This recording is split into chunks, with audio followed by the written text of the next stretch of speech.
Suwaiba Ahmad, said the FEC approved a uniform policy for the award and use of honorary degrees by Nigerian universities. The policy, he explained, is designed to end what he described as decades of indiscriminate conferral of degrees for political patronage and financial gain, and to restore public confidence in the integrity of academic titles. He said the recent trend we've seen with the award of honorary degrees has revealed a growing abuse and politicization of this academic privilege. Under the new policy, recipients of honorary degrees may no longer put doctor before their names. Instead, they must cite the full honorary designation after their names. The House of Representatives has directed regulatory authorities in Nigeria's oil and gas sector to enforce strict compliance with guidelines governing the seating of gas filling stations and outlets nationwide, following concerns over recurring explosions. The resolution followed the adoption of a motion of urgent public importance in the recent gas explosion in Apapa, sponsored by Adeshola Samuel Adebayo, APC Lagos. The House expressed concern over the location of gas facilities within residential and commercial areas in violation of existing regulatory regulations that prescribe designated zones for such operations. It also urged the National Emergency Management Agency, NEMA, and other relevant agencies to provide immediate relief materials to victims affected by the incident. Adedayo informed the lawmakers that the explosion occurred in the early hours of Tuesday, May 5, 2026, along Adeleye Street in Apapa Federal Constituency, Lagos State, leaving 5 persons with severe injuries. He expressed concern about the recurring incidents of gas explosions in such high-density, low-income residential areas and the huge losses of lives and properties. He called on the government to stop approving the seating of gas stations. The Minister of the Federal Capital Territory, Nyesom Wike, has dismissed rumor of him endorsing any candidate ahead of the 2027 general elections. Wike spoke during a media parley in Abuja, where he revealed that the leadership of Renewed Hope Agenda will sit and take decision on who to support when it's appropriate time. While also insisting that PDP will be on ballot and will produce a candidate in Rivers State, Wike denied knowledge about Kingsley Chinda purchasing governorship nomination interest form in PDP, acknowledging that of George Kelly of APC, which he said was displayed on social media. When you see a place, office, you will name PDP, National Secretary. If you say you're a party, go and put sign, PDP, National Secretary. Just like we occupy Wadata. We occupy Wadata, that's where everybody knows that PDP, National World Secretary. Right. If you are saying that you want to send funds, to who? You will submit it to where? Is that not fraud? Wike, who also reacted to the issues within PDP, dared the Turaki-led faction of the People's Democratic Party to open secretariat anywhere in Abuja, threatening that he will ensure that the law takes its course against anyone who opened bank account for purchase of nomination interest form of PDP rather than the one form the recognized party leadership.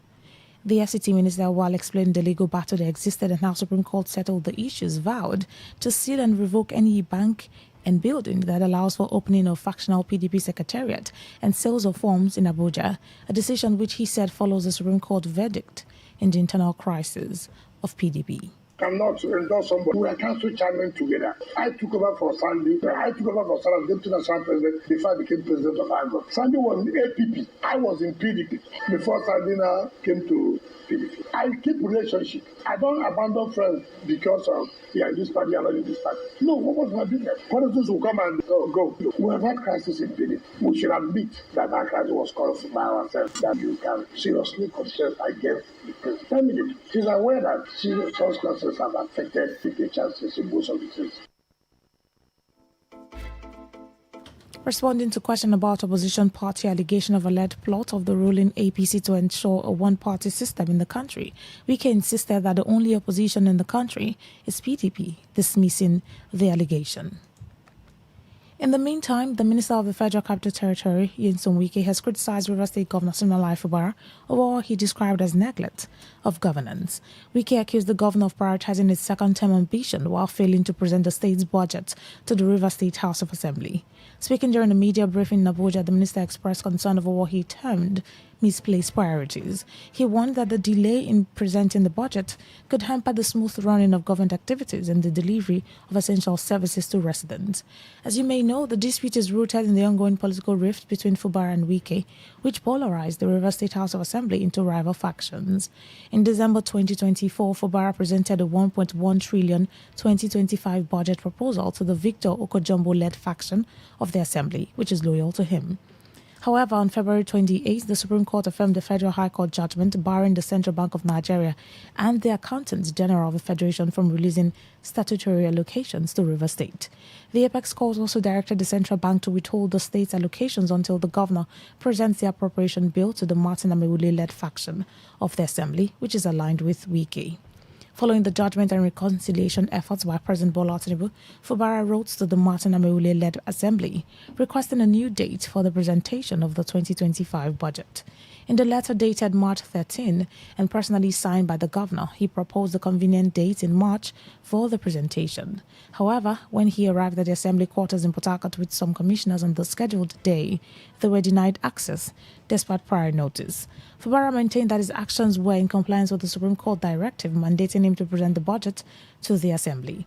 However, the Rivers State House of Assembly on Sunday accused Fubara of insincerity in the implementation of the recent Supreme Court judgment, ordering him to present the 2025 budget afresh.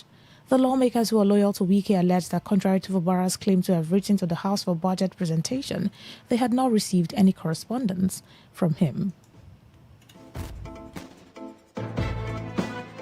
You're listening to the World News on Today 95.1 FM, Voice of the People. After the break, more news, foreign and sports stories. Please stay with us. Every day, every hour, when the big stories break, depend on our 24-hour news team to bring you the latest. Today, 95.1 FM.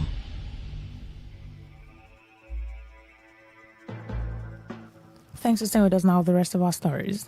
Mixed reactions have continued to trail the credibility of Nigeria's electoral process, particularly on whether votes will truly count in the 2027 general elections. Speaking in an interview with Today FM's Odinakachi Celestine, while some residents expressed cautious optimism, while others raised concerns shaped by past electoral experiences. A public affairs analyst, Chiburoma Nwaboeze, maintained that votes will count, noting that the level of concern shown by politicians during elections suggests that public participation remains significant. A public affairs analyst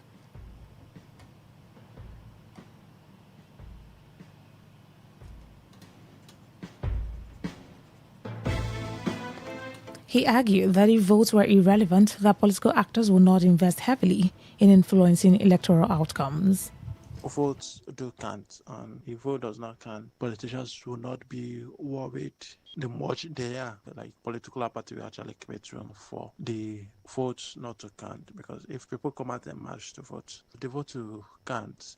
What is going on with our political system? It is a bit normal. It is a bit normal for a democracy to have some sort of turbulence and crisis. It is in those crises that we grow stability and strengthen our democracy.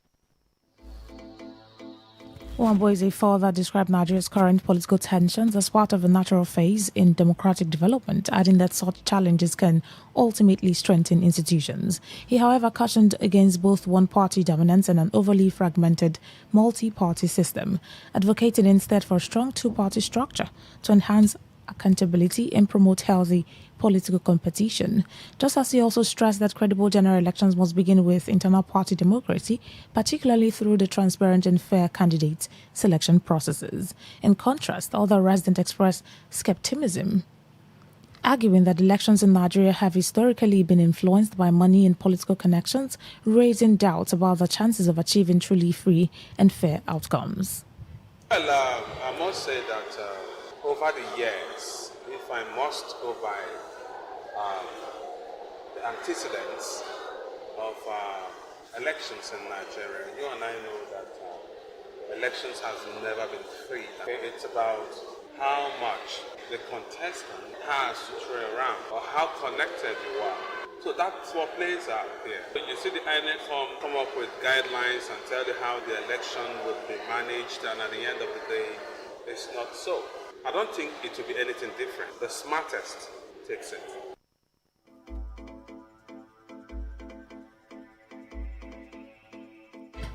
Concerns appear to be mounting over minors and teenagers' exposure to social media, with some concerned parents calling for stricter control of access among young users. Some parents who spoke in an interview with Today FM's correspondent said they limit their 11-year-old from use of phones, but strictly supervised for schoolwork. Some said their children are not allowed to browse freely or watch online videos due to the prevalence of inappropriate content.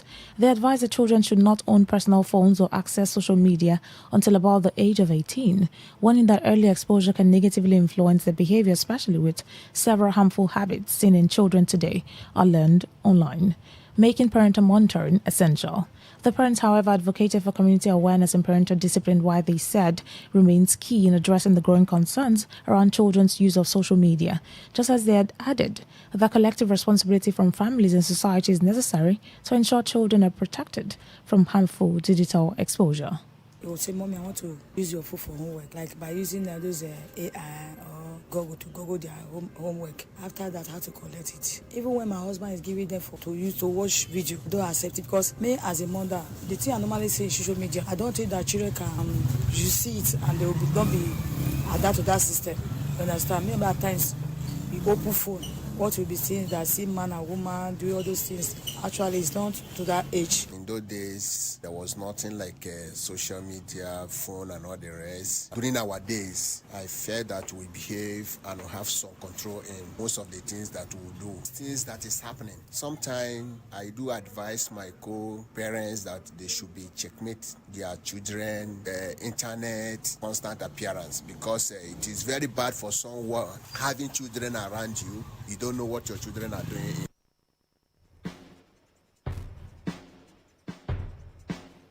On his part, a Port Harcourt-based legal practitioner, Living Gifting Jamala, describes the issue of children access to social media through mobile phones as complex, stressing that there is no fixed age for social media access as children differ in maturity and upbringing.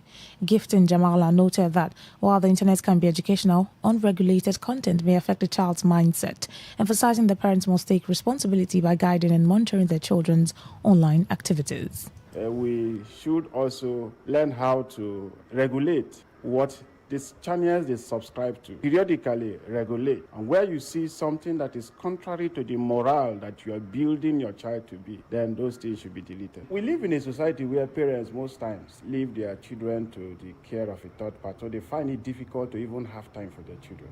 And so to regulate the activities of their children in the social media has become difficult. It all boils down to the parents bringing out time to look at the activities, watching at the behavior of that child.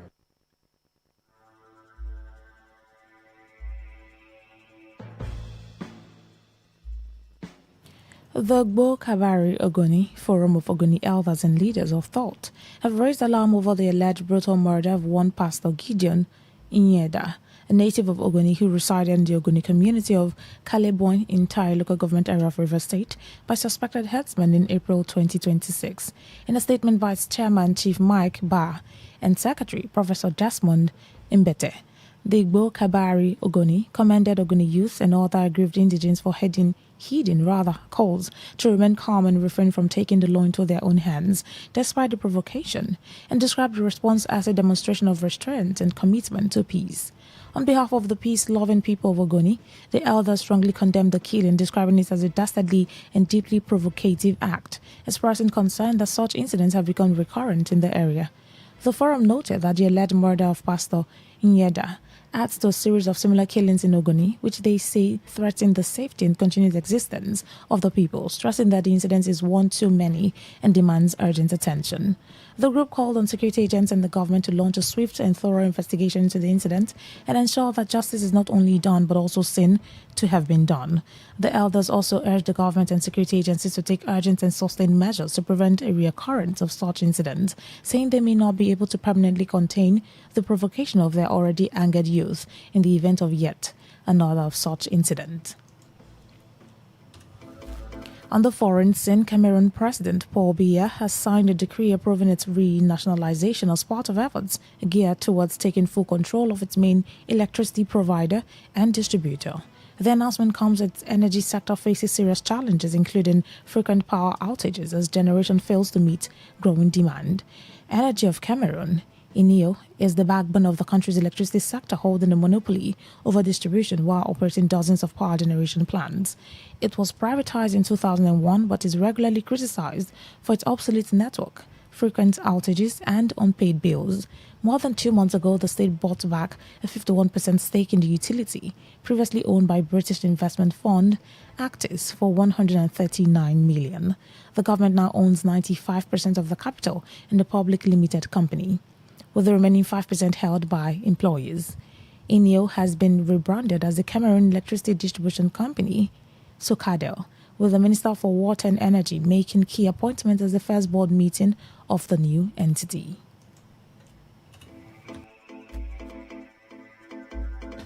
To end the news, here's a summary of the major stories. Federal government has banned doctor prefix for honorary degree holders, flags fraud. House of Representatives has demanded strict regulation of gas stations after Apapa explosion. We told you that the FCT Minister, Nyesom Wike, has criticized River State Governor Siminalayi Fubara over what he described as neglect of governance. On the foreign scene, you also heard that Cameroon President Paul Biya has signed a decree geared towards taking full control of its main electricity provider and distributor.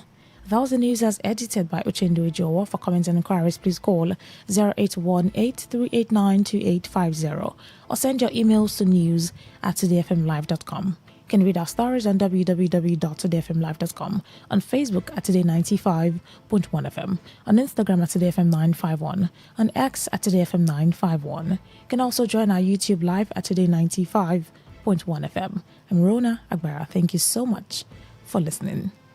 Good evening. Today's news, today's entertainment, today's sports, today's issues. Today on Today 95.1 FM, Port Harcourt.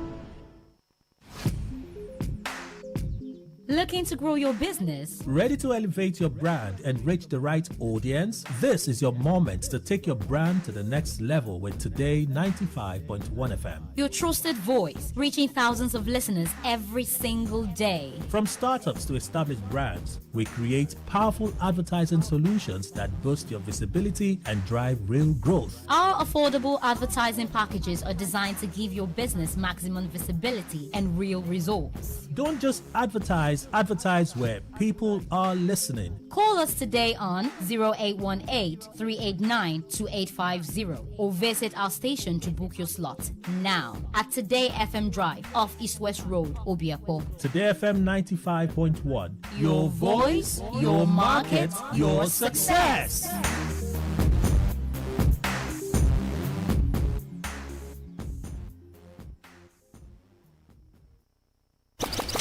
Hit the road, fill your drive.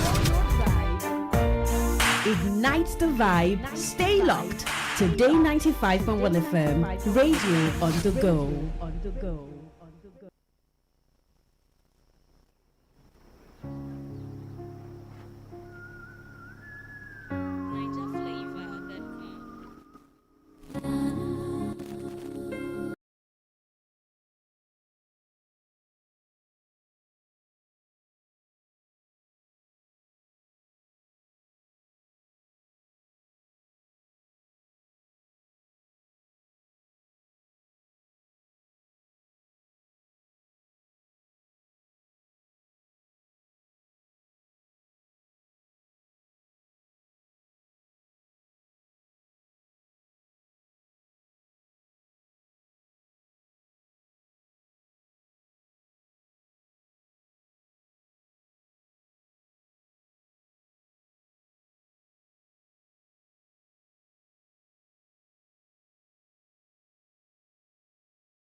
mind this evening on this dial today night. Yes, you have the floor to call in right immediately. Like, let's not even waste any more time so that we can take as much calls as possible and as much calls as the time permits.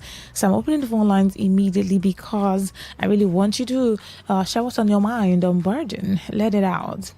Whatever thoughts on your mind, but please, let's be civil with what's on our minds, okay? So as much as you have the floor to call in to share what's on your mind, you should also mind what's on your mind.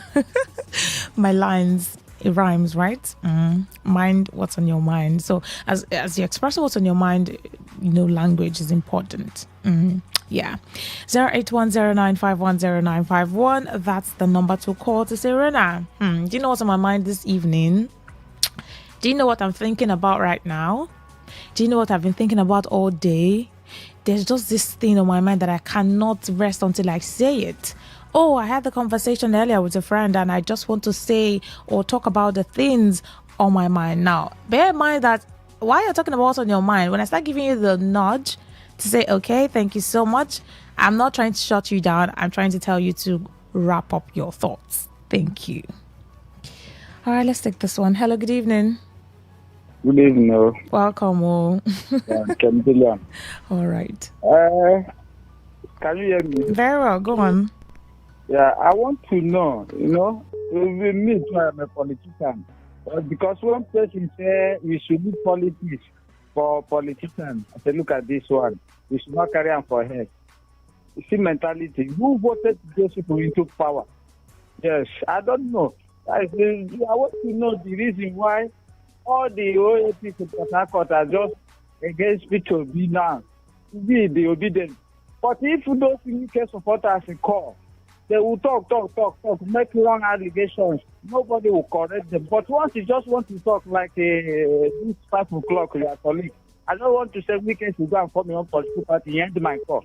The guy that work in 4 o'clock, he play my voice note. He not even play him. He stop him. Was he more than a minute? Was it very long? Was it very long? No, it's not long. It's not long. He said I should not refer to whatever boy. I did not mention anybody's name. I didn't know what he was saying. But maybe he used the language that was not radio friendly. True strength. No. What defines it? The brilliance of a player, or when a team comes together to win. A solo beat, or the rhythm of many. The flair of one dancer, or the art of a troupe. One distinct voice, or the beauty of the symphony.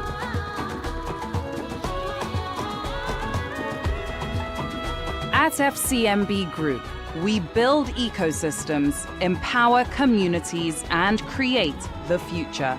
Because we believe it's not just one, but the power of the group that delivers the future we all desire. FCMB, the power of the group.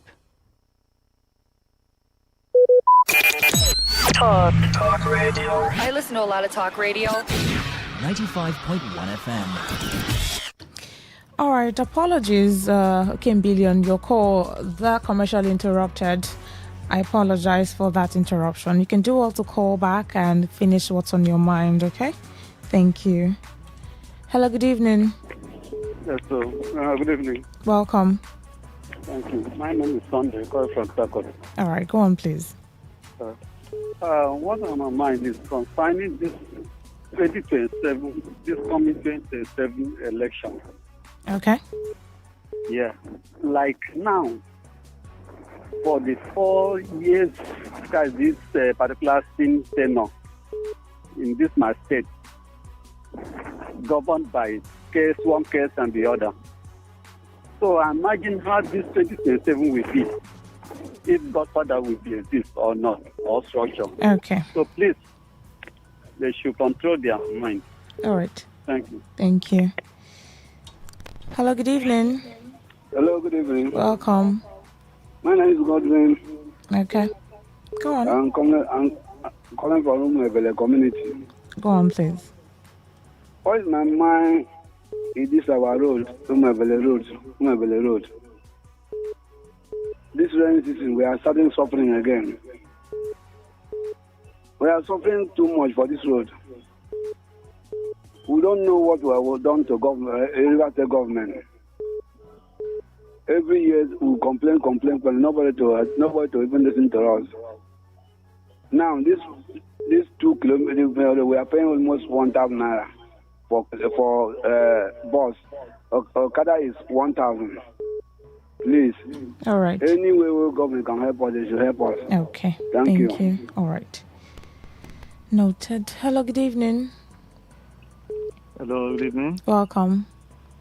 Yeah, my name is Blossom from Ruboko. All right. Go on, please. Yeah, please, I want to find out what about Maxwell. He's no longer with us. Hello? He's no longer with us. Okay. Yeah. And I want to please, who is controlling your adverts?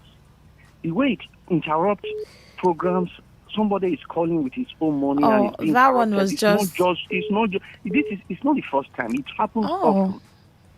It happens every time, even during Kelly's program. It's very bad. Okay. Noted. We'll try to adjust on that one. Thank you. That's what's on your mind, eh? All right. Noted. Okay. And apologies for that. Hello, good evening. Hello, good evening. Bless you. Bless you too. Go on. Calling from Abua. Okay. What is in my mind is about River. I am inside my mind. I personally am crying for a person. Okay. Why? I don't know the way human being will be thinking with God to everybody in this day. I don't know. For good 3 years, River State has suffered. River State, other states are ahead of us, despite all our resources, the money the state have. No progress, no development. In health sector, is dead. Education, dead. What are we talking about? No employment, nothing. Road, nothing. What is going on? That somebody today is saying that is the one that will tell us who will be a all right. Okay. Thank you. This is terrible. All right. Thank you for sharing what's on your mind. Okay. Hello. Good evening. Hello. Good evening. Also calling from Port Harcourt. All right. Go on, please. Yeah. What is on my mind? For a long time, I haven't been hearing from Dr. Okutu. I hope she's fine. She's all right. Okay. No problem. Thank you very much. Okay. Yeah. Hello. Good evening. Good evening, my sister in the radio. Welcome, my brother. Go on, please. Yes, I remember Chigozi from Odohobake clan. Okay. My sister, before I say what is my mind, how about Faustino Putu? She's very well. Okay. Tell my greeting to her. I will. Thank you. Okay, let me go straight to my what is my mind. What is my mind is this. I am using this medium to appeal to people of River State and non-indigenous of River that live in River State that they should do the needful for our governor day of the general election 2027. Let everybody pick his PVC and go to his various polling units and return Governor back to office. Thank you, my sister. That is what is my mind. I remain Chigozi from Motor Back Clan. All right. Hello, good evening. Hello? Yes, please. Yeah, good evening, my sister. Good evening to you. Welcome. Go on, please. Yeah, Mr. Kure is in my name, please. Okay. What's on your mind? What is in my mind is that 2027 is coming for election now. And I called and I said, it's the right time for we to hear from the local government chairman, the House of Representatives, the senior people that we are led we voted. Let them come out and let tell us what they do for their constitution and their local government. Right now, as I'm talking now, I am still making a plea. Any leader in River State, you should know that nobody owns River State. River State with anger, everybody with anger. And for that, we should mind our talk. All right, thank you. Hello? Thank you. Yeah. We should mind our talk, please. Okay. Now, please. All right. Thank you, please. Thank you. Hello, good evening. Hello. Welcome. Yes, please. Regina, all right, go on.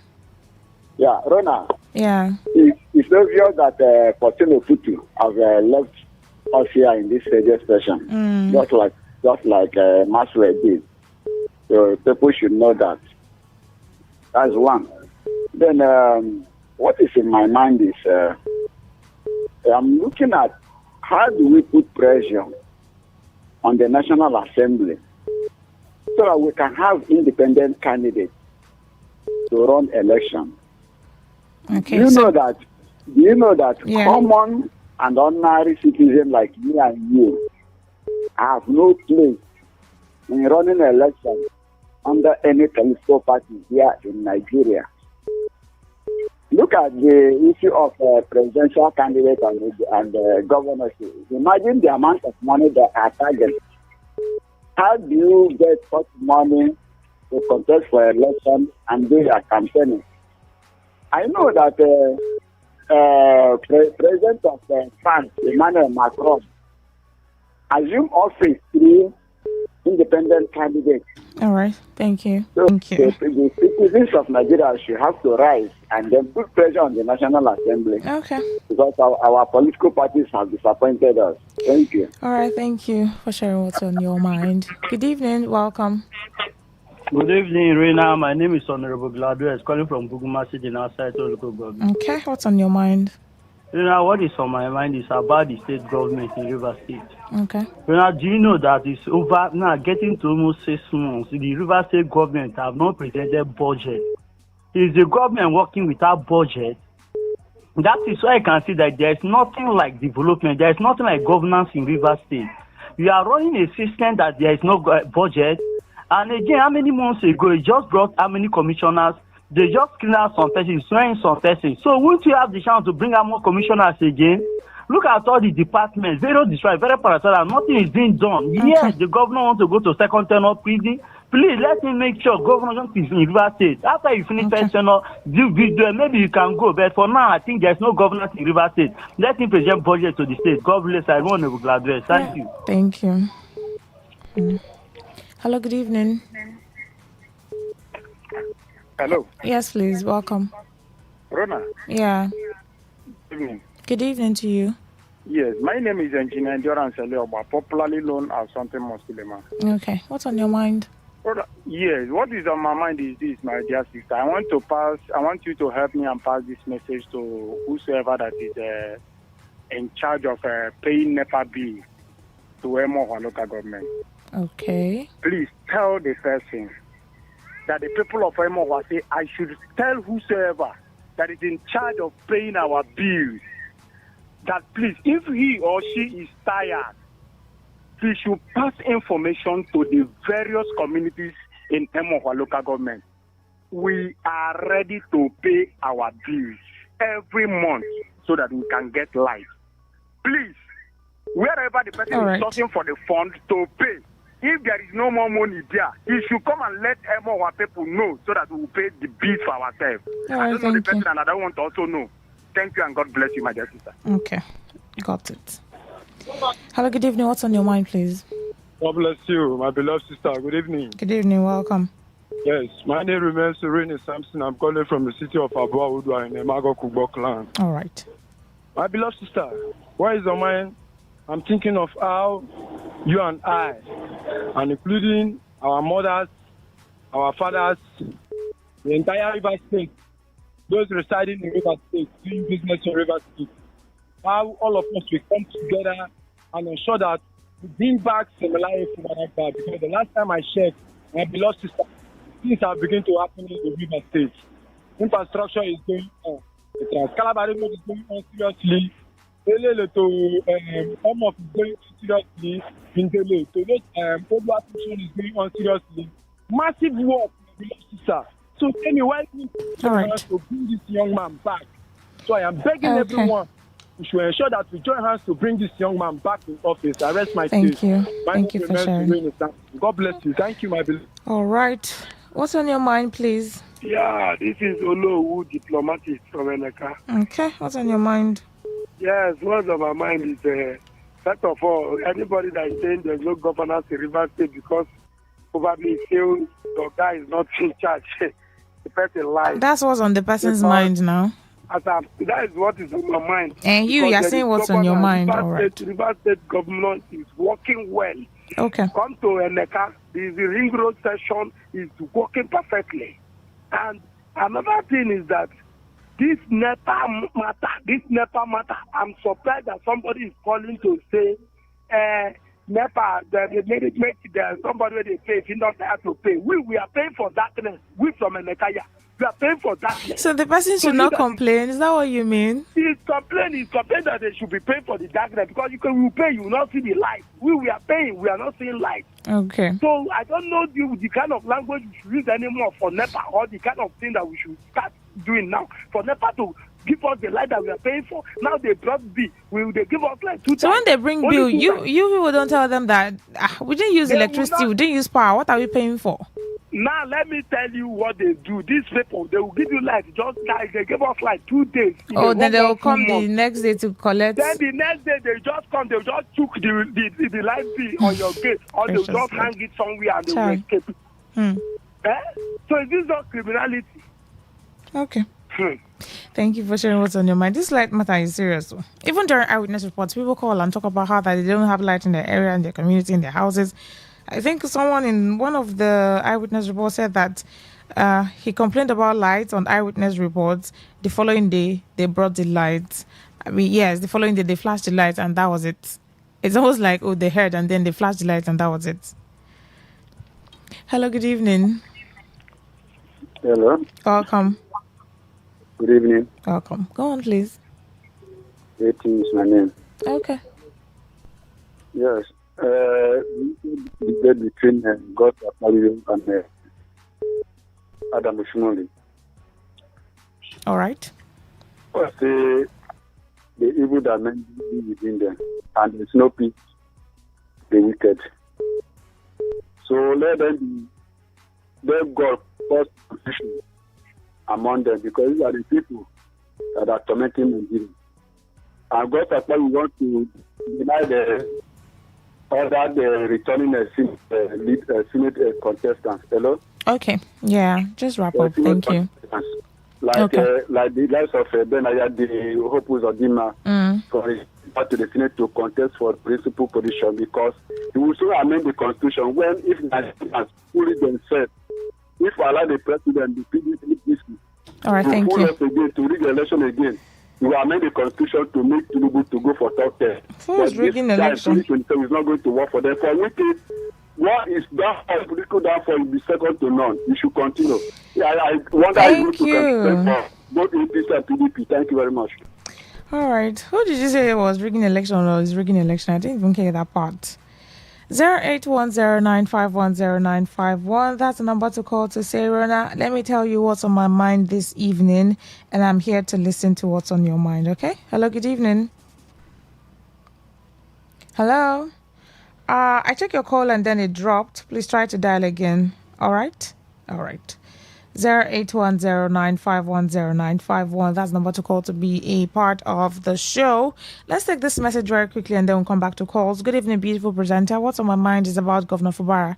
If Governor Fubara truly wants to contest governorship of River State again, he should go to NDC political party, because APC will remove him during primaries, because FCT Minister Wike controls APC structures in the state. From Dr. Prince Nelson. Hello, good evening. Yeah, but this line is hard though. We have a lot of calls coming in. That's why it's hard to get through. Okay, let me wrap up, Billion. Okay. Yes, please let us accommodate everybody, whether you are obedient or whether you are weaker supporter or as an OAP, please, so that all of us will be alive to see this election. I know why I'm saying that. A word is enough for a while. Thank you so much, All right, thank you. Hello, good evening. Keep your calls coming in, all right? We still have like up to 10 minutes more before we wrap up the show. Hello, good evening. Yeah, good evening. Good evening, welcome. I want to appeal to all of us in River State. Okay. To be on alert. All because the way everything is going now is becoming clearer. What's going on? You can see that today, Dumolizu Bridge went to NDC to arrange with them or discuss with them. People are in APC, people are in PDP. So what we that are in River State need to do now is to cool down, reason very well, and do the right thing. Because he has started causing intimidation. Okay. Nobody should fear him. Nobody should be intimidated. All right, thank you. We should not allow him to have his way. Thank you. All right. Thank you for sharing what's on your mind. Hello, good evening. What's on your mind, please? Yeah, I'm Dr. Dennis Onyagwara. All right, go on. You see, what's on my mind is returning from abroad about 40 years ago, and Nigerians still behave barbaric manner. I'm greatly shocked that we have gone to school to get civilized, and somebody can make a statement that, Peter Obi is running from one place to the other, he should come and stabilize. Stabilize what? Is he a cultist? It's only a cultist that will stay in a place that's unconducive. To contest an election is simply raise your hand. This is what I can do for the people. This is what I cannot do. For now, people, if you think I am good, vote me. Short and simple. Okay. When Humphrey Mosu conducted an election, it was apparent to the blind, that what is his name, won the election. Do you understand? All right. So in essence, what you're saying is today's election. So in summary of your thoughts. In summary, I want to say that we should not be animalistic. All right, thank you. We must learn to become human beings and not animals, who will be infighting here and there. And when somebody who is the human being now behaves and they say... All right, thank you. Okay. Thank you, my dear. Hello, good evening. Hello, good evening. Welcome. What's on your mind, please? This is Jerry on the line. Okay, go on. Please, what is on my mind is that I urge all the people of River State, by 2027, all of them should put hands together, both the youth and the elders, to vote Governor Similaye Fubara in power, because the good work he's doing for the River people, we are seeing it and we love it and we like it. So that by the time we vote him in again, then the people who doesn't like it should go and hug transformer. They should go and hug transformer as in how now? That is it. They should go and hug transformer if they don't like. If they don't. No, doesn't it like that though. No. That is it. You're entitled to your opinion and what's on your own mind, right? You cannot impose what's on your mind on someone else. He's coming back.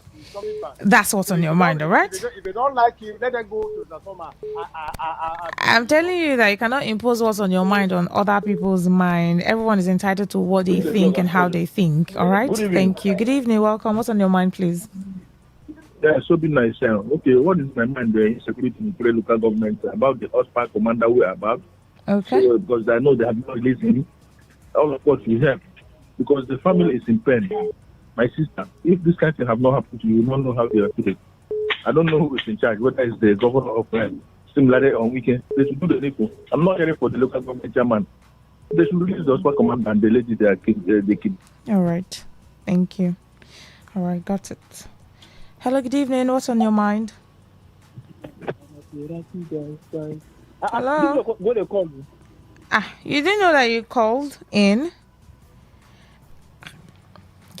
I don't even say anything. All right, call me and tell me what's on your mind on this dial today, 95.1 FM, and tell me and every other person listening, what's on your mind. Hello, good evening. I don't know whether you got my call. You called and you didn't know you dialed the number. You were talking to someone, so I had to not waste your airtime. That's why. No. I was talking about the Ospa commander. The call, of course. So I don't know whether it's you that caught it. Oh, no. I didn't drop that one. I was talking about the next caller. What is my name? All right. Thank you. Okay, yes. All right. Thank you. Okay. 08109510951. What's on your mind? Okay. All right. Let's take this call. Hello. Good evening.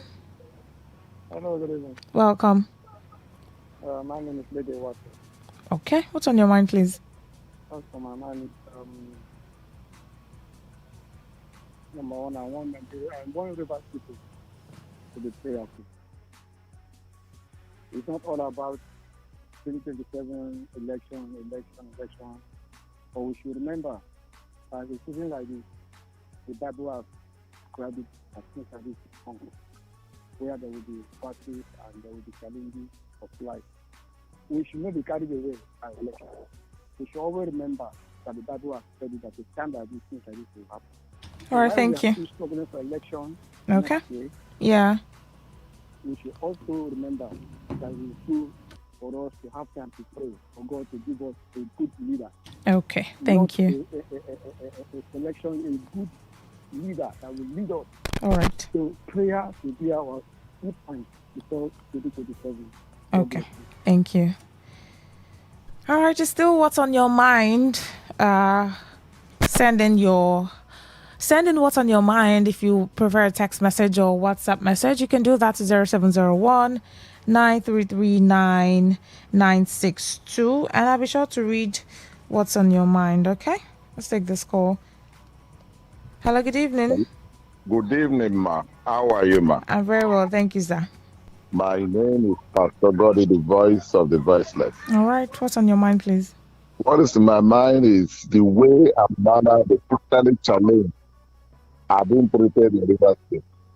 Go around the whole LGA. They are being treated with big things. Nobody cares about them. They are not important. They are not surviving in River State. It is too bad. Go to the Western Axis. You see the way they are treated. Ministries are treated. And all the rest. But here in River State, negative. All right. Nobody cares. Okay. Thank you. Thank you. What's on your mind, please? Good evening. Hello. I've taken your call. Okay. 0810951091. What is on your mind? A few more minutes and then we'll wrap it up on this show, right? I won't take what's on your mind again after when it's past 7. When it's past 7, we're done. Immediately it's 7, we're done with what's on your mind. So you don't call in by 7 or 8 and start saying what's on your mind.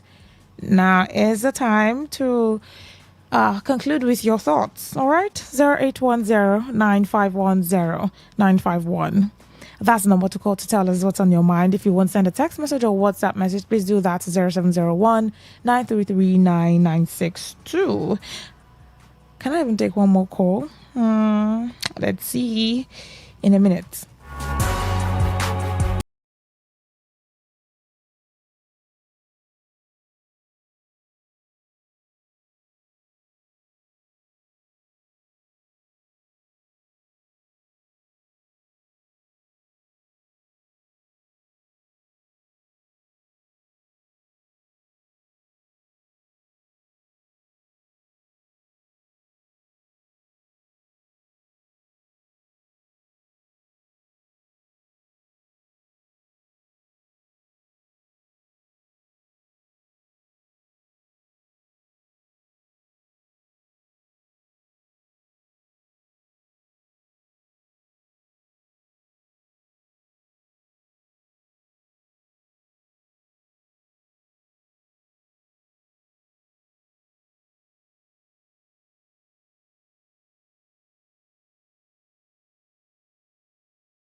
All right, we'll be wrapping up in a minute. Yeah. Thank you all who called to share what is on your minds.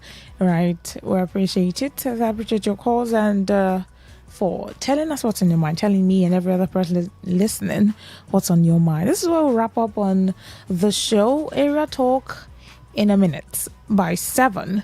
Right after that, there comes Eyewitness Report. It's just a belt. It's just a long ride. You just have to stay locked in with us so that we'll have the conversations together. My name is Rona Agbara. Have a good evening and stay locked in.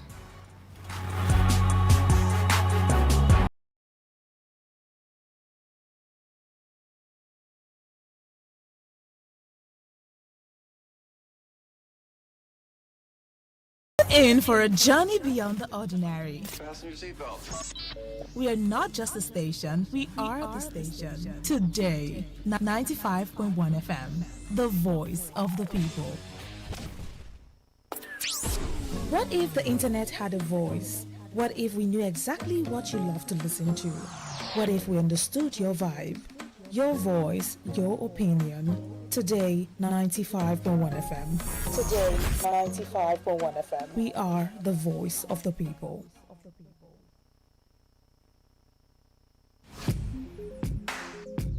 Looking to grow your business? Ready to elevate your brand and reach the right audience? This is your moment to take your brand to the next level with Today 95.1 FM. Your trusted voice, reaching thousands of listeners every single day. From startups to established brands, we create powerful advertising solutions that boost your visibility and drive real growth. Our affordable advertising packages are designed to give your business maximum visibility and real results. Don't just advertise where people are listening. Call us today on 0818-389-2850 or visit our station to book your slot now at Today FM Drive off East West Road, Obiapo. Today FM 95.1. Your voice, your market, your success.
All right, area talk. Let's get started.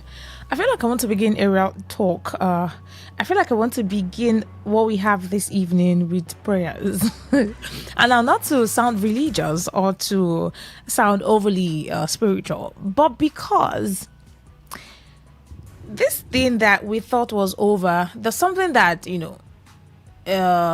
very common here in River State and Port Harcourt, right? It happens often, every now and then. But it seemed like sometime it just disappeared or it just faded and we weren't hearing stories about it anymore. But now it seems like it's coming back again. It just seems like it's reoccurring more now. And that's the case of this one chance issue. Was it not last week? I think on one of our shows, we talked about one chance incident that happened along Pepperoni area. Yeah. And this is another one again.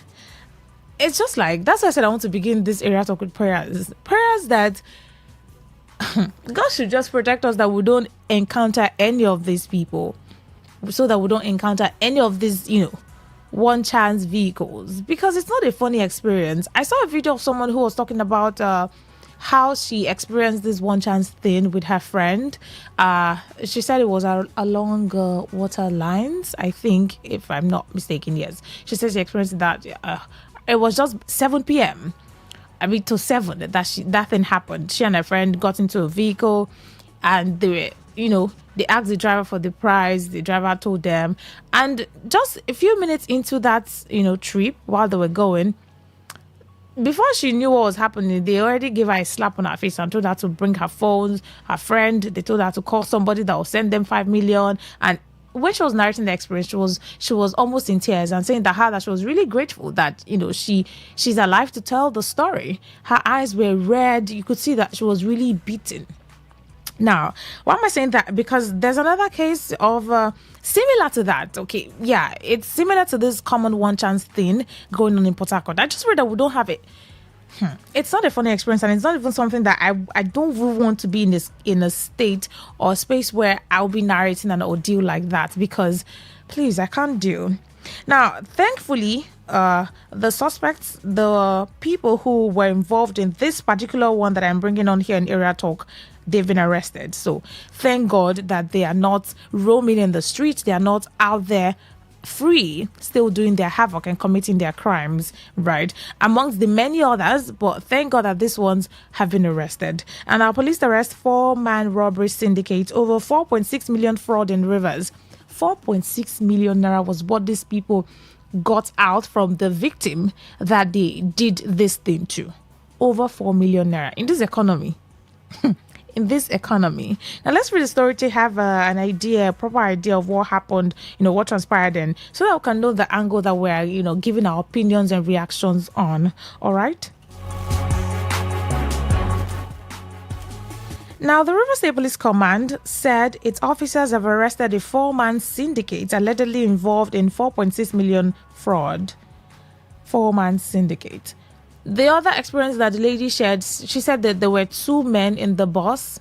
You see, this thing, this is now, I don't even know how careful one can be at this point, because you cannot just stay put. Okay, what about people who don't have their personal cars, who don't have, their cars or any other means to move about, that they have to enter public transport to commute from one place to another, right? They have to enter public transport. I don't have a car now, so when I'm going out or going home or going wherever, I have to enter a transport, right?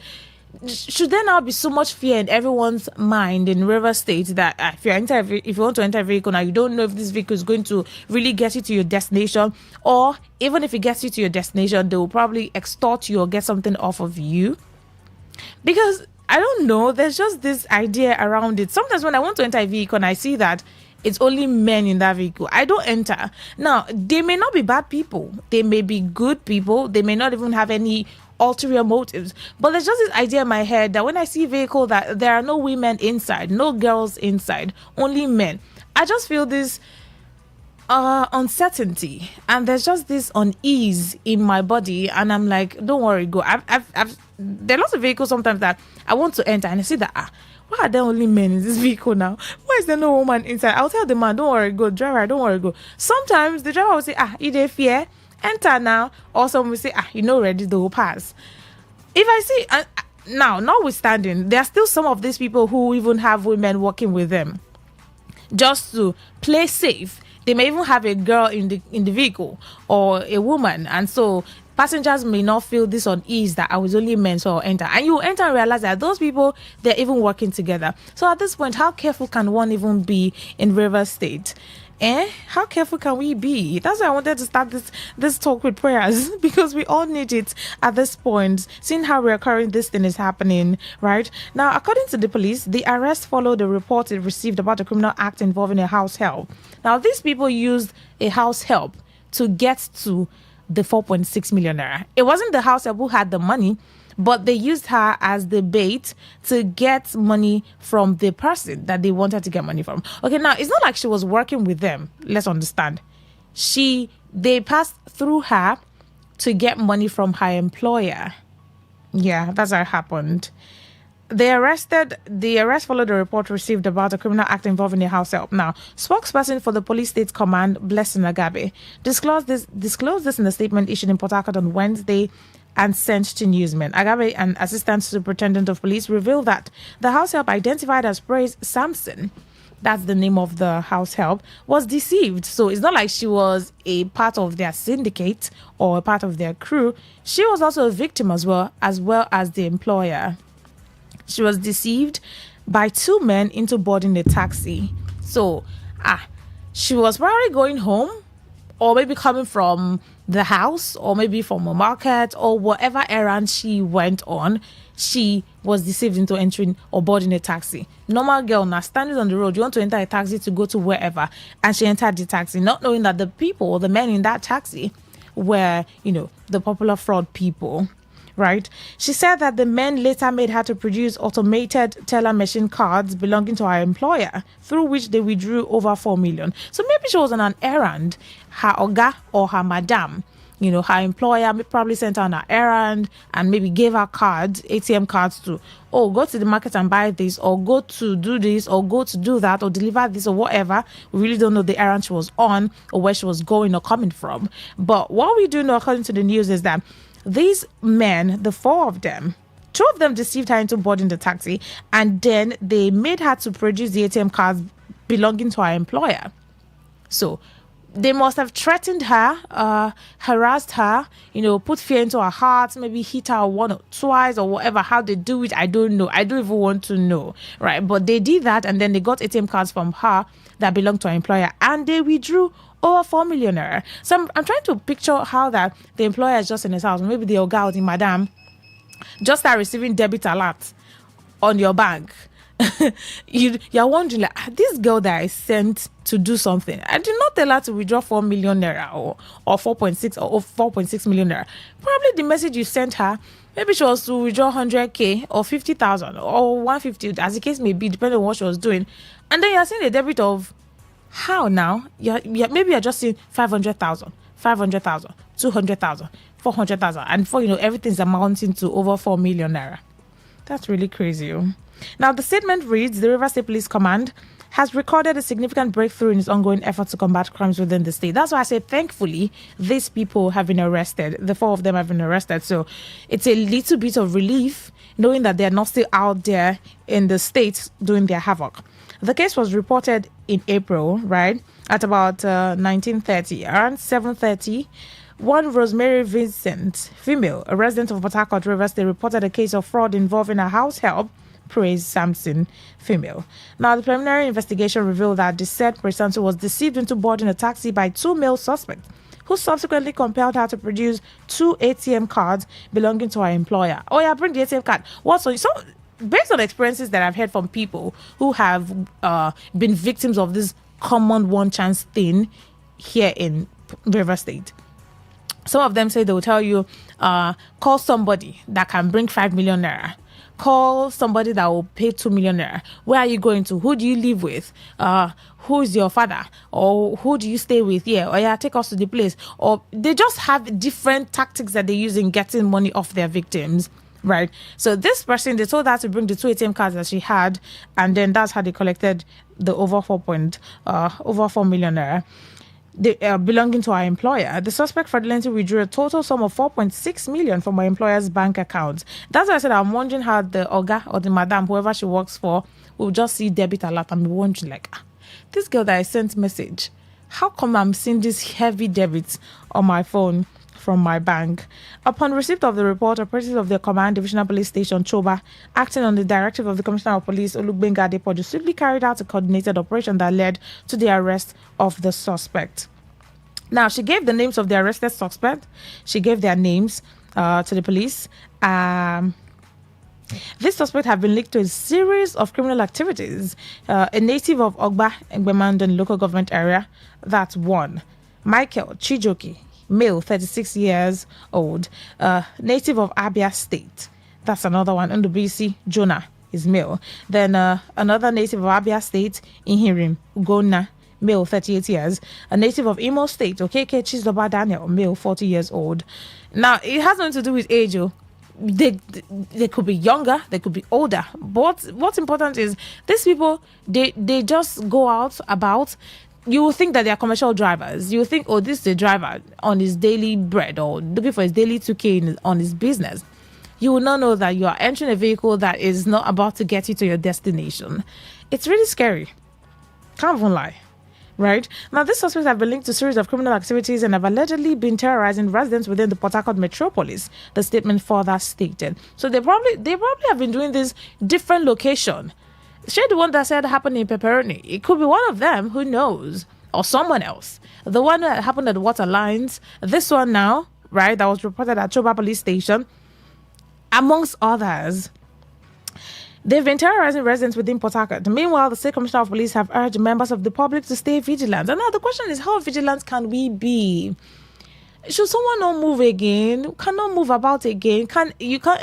So as you're entering a vehicle now, maybe you just take a picture of the number plate and send it to somebody. I'm going home. See the plate number of the vehicle I entered. And now it's only Uber that does that, where if you're booking a ride, all the information about the driver, details of the ride and the car, the color, the brand, everything, you can separately send it to someone and say, oh, I booked a ride, or this is where I'm going to, But for normal transport now, it's not online. You book them. You stand on the road.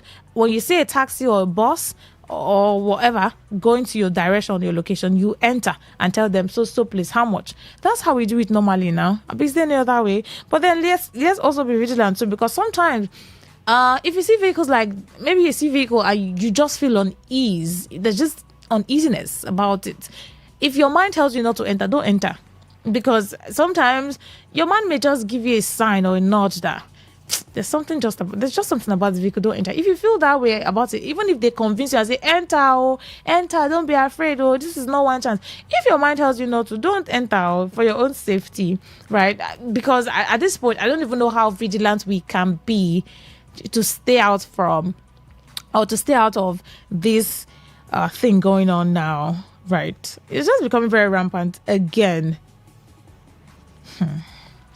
Now, she urged that we should be vigilant and avoid interacting carelessly with strangers and never share sensitive banking details such as ATM cards or PINs. If she had misplaced the ATM cards, now I would have understood that, probably she misplaced the card and people saw it, or someone saw the card and then used the details on the card front and back to withdraw the money. No, she didn't misplace the card. The cards were with her.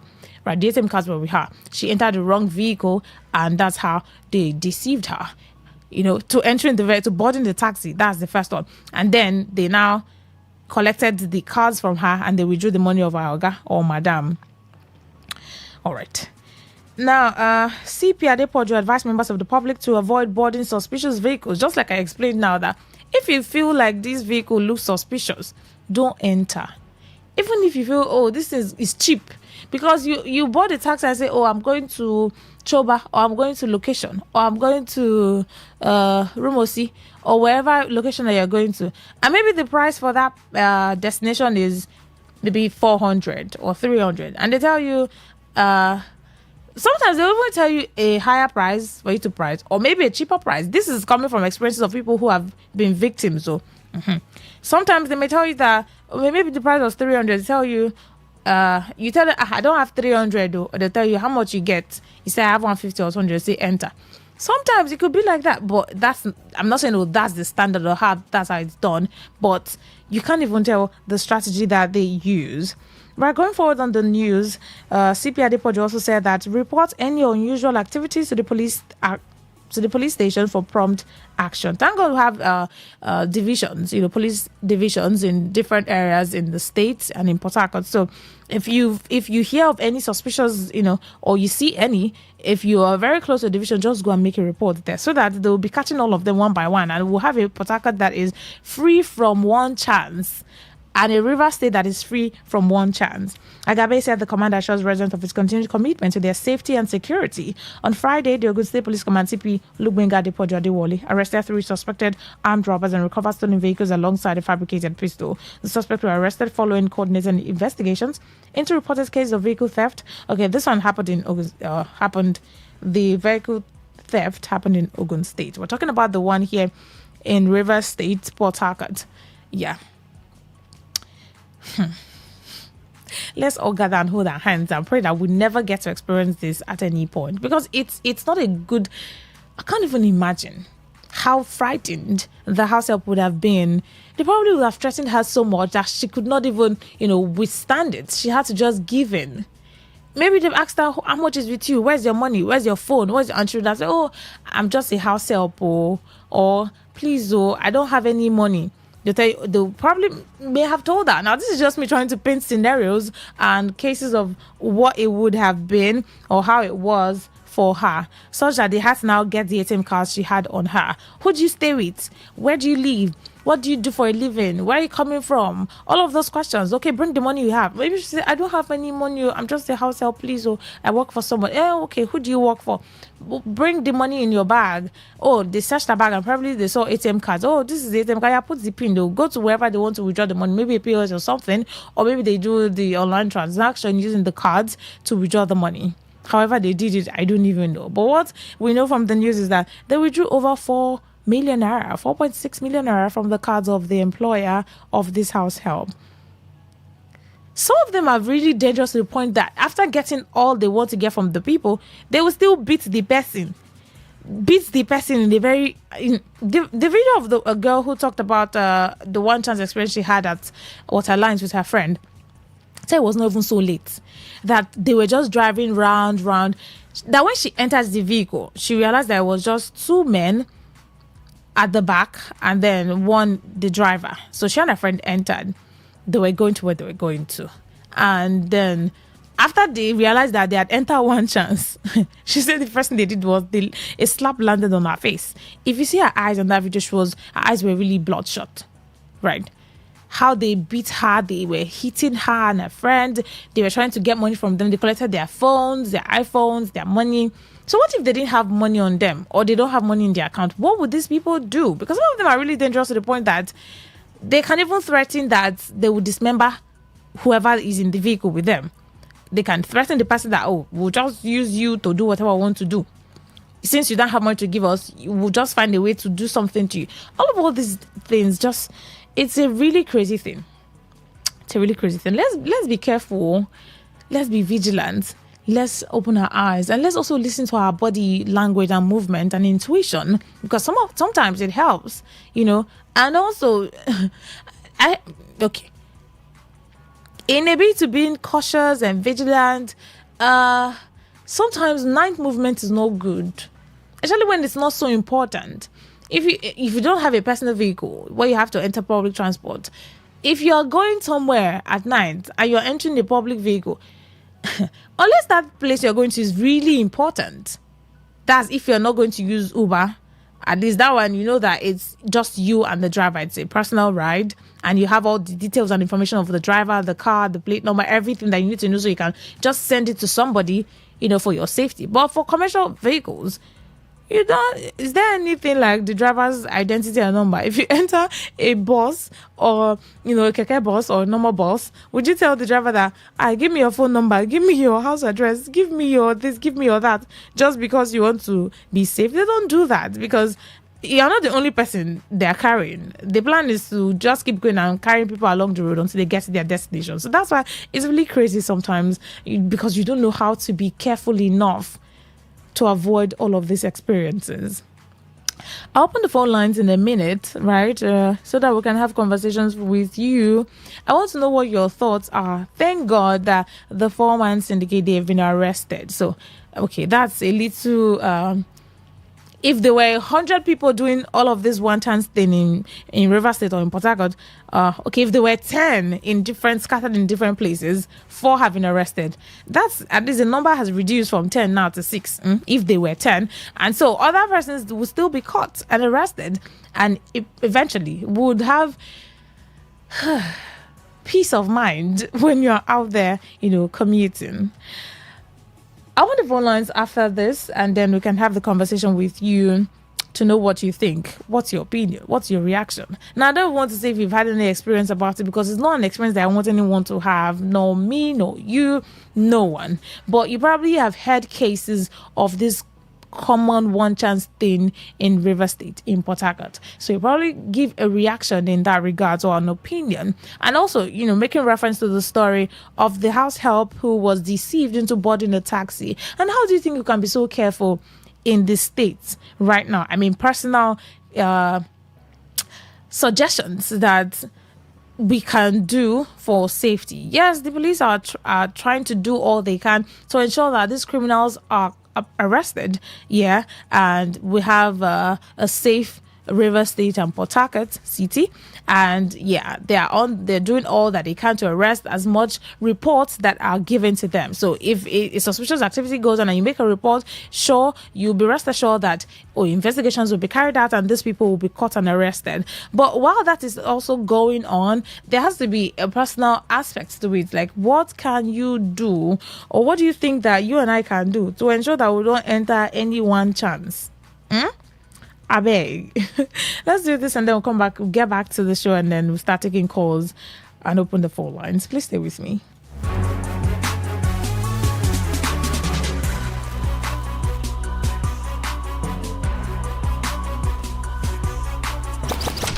Hit the road, fill your drive. Ignite the vibe, stay locked. Today 95.1 FM, radio on the go.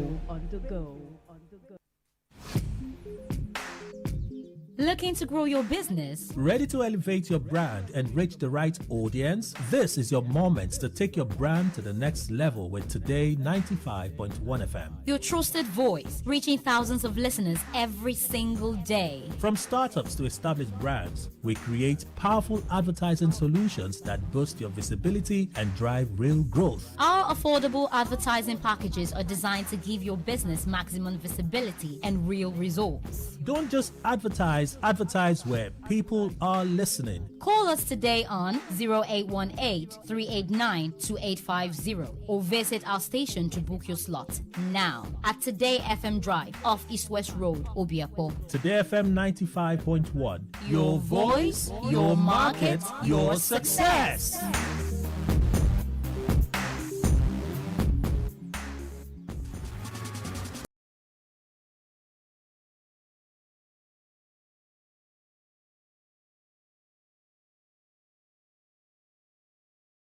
Conversation with you now. Open the phone lines to begin to know your thoughts, your reaction or opinion. What do you think about this? Because it concerns every one of us.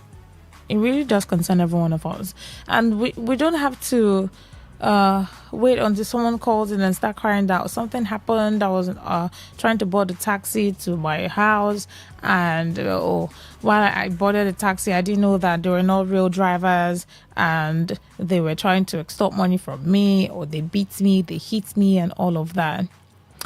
And I think they have strategies every now and then, like they renew their strategy, because some time ago, some years ago, it used to be if you enter a vehicle and they'll start talking about money.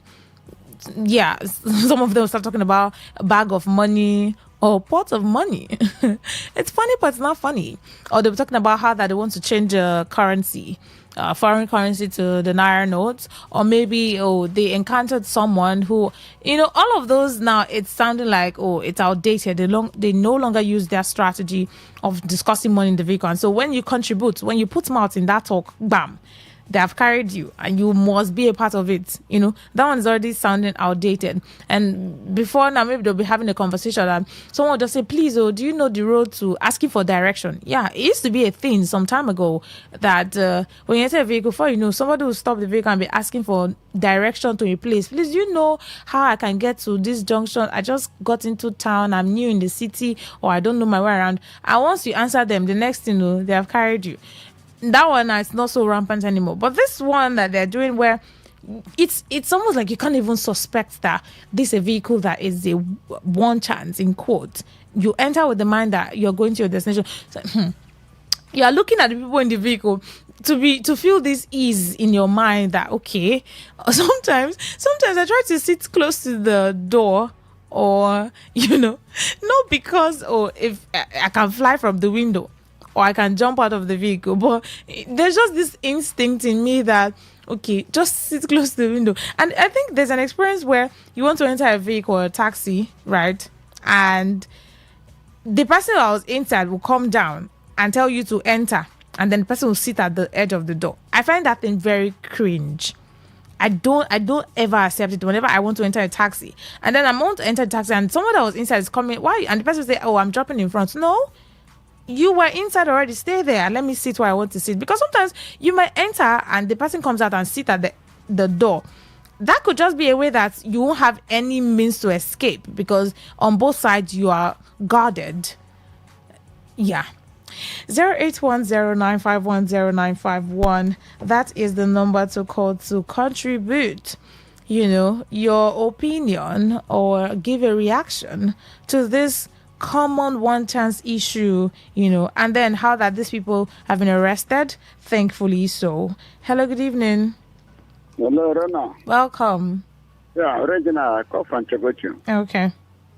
Rona, I think the issue of one chance that is currently going on is always happens, especially sizes. And you cannot differentiate between which one is registered taxi and which one is private because you find out that number of private vehicles that are operating is even more than the taxis.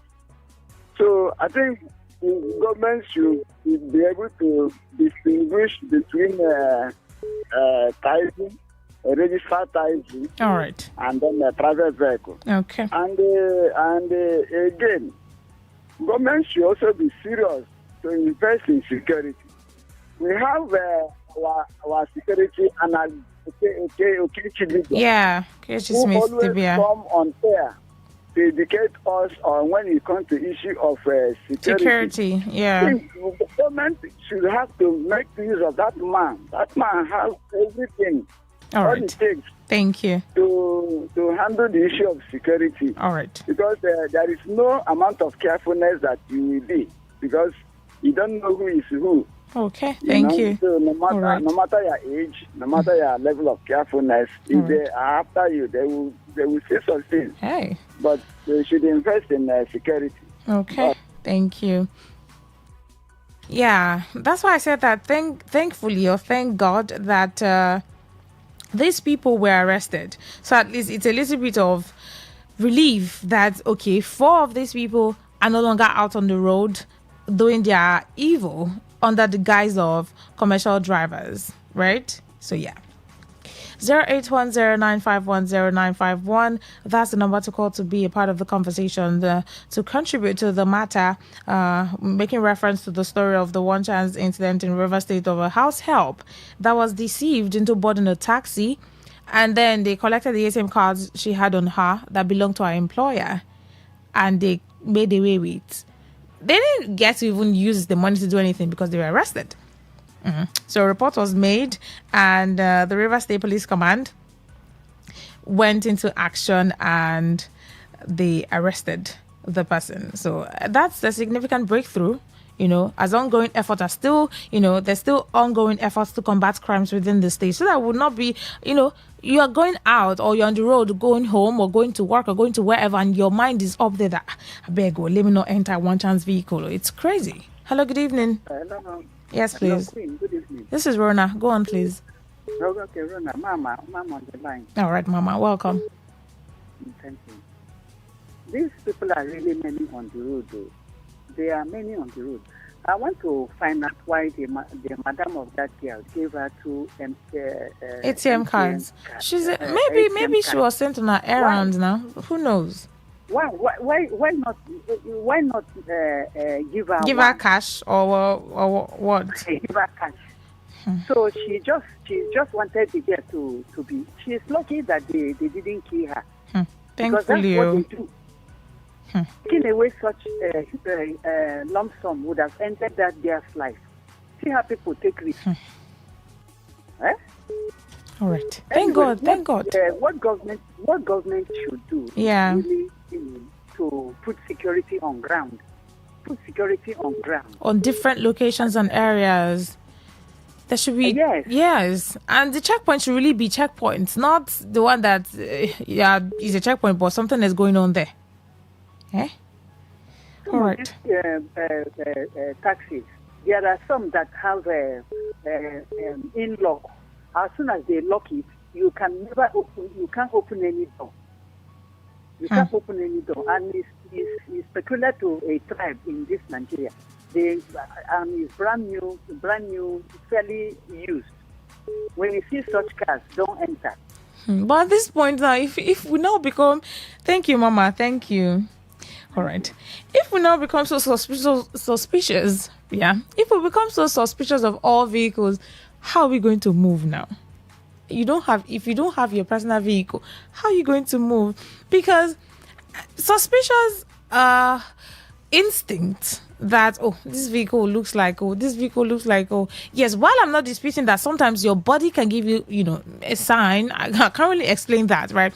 Because sometimes you may just see a vehicle and your body is just telling you don't enter this vehicle, don't enter it. Listen to your mind though. At that point it may be for your safety, but then again we can't be so suspicious of all the vehicles that we come across, because if you're heading home or you're going to work or you're going to the market or you're going to wherever or you're coming from wherever, and if one vehicle pass, 2, 3, 4, 5, how are you going to get home? Are you going to sleep on the road? 08109510951. That's the number to contribute to the conversation. Hello, good evening. Hello, good evening. Welcome. Yeah, Korea is my name, please. All right, go on, please. My sister, the issue of one chance, it's only God that can save us. Now, when you listen to the names now, all the names they call, are they henchmen?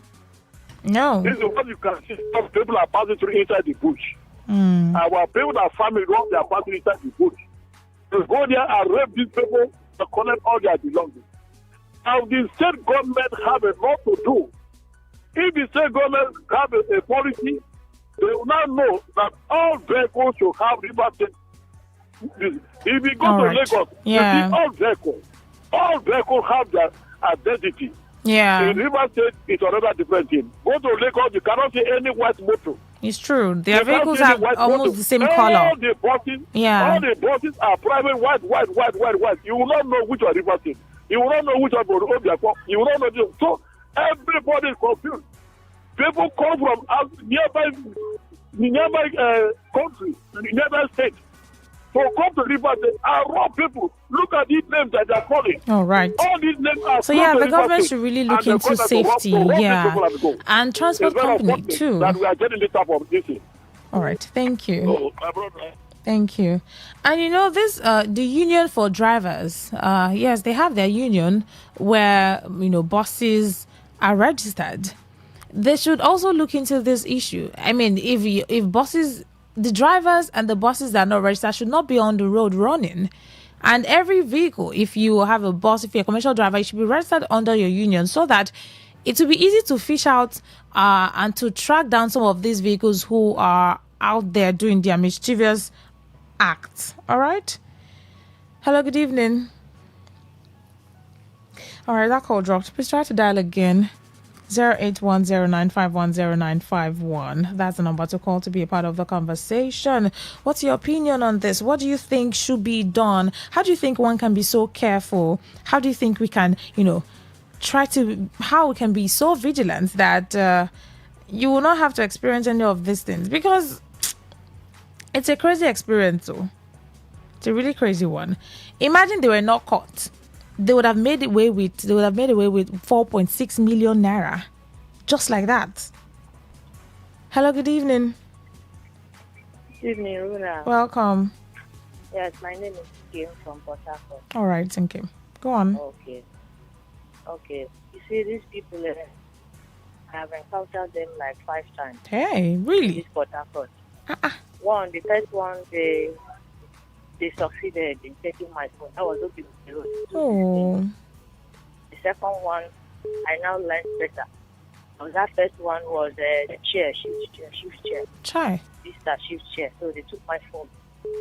The second one was the same of the road, but another method. Yeah. They used $9.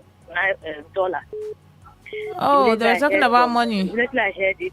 You just knew that this one I one chance. So I came down. Yeah. I came down. The third one was a psychiatric road, the same chair. So they tell you to adjust, and you don't know they're putting their hands in your bag or your pockets to get your phone. Good. Try. Good. So since that first time they succeeded, they never succeeded. Thank God. Thank God that it never happened like the same way again. The fourth one was NTA road. Yeah. All of these experiences you've had, was it at night or any time of the day or evening? Daytime. Hey. The first one was in the morning. 7 a.m. I was going to work. Yeah. The second one was in the afternoon. The third one was in the morning. The fourth one was in the afternoon. And this last one that happened was last month. This East West Road.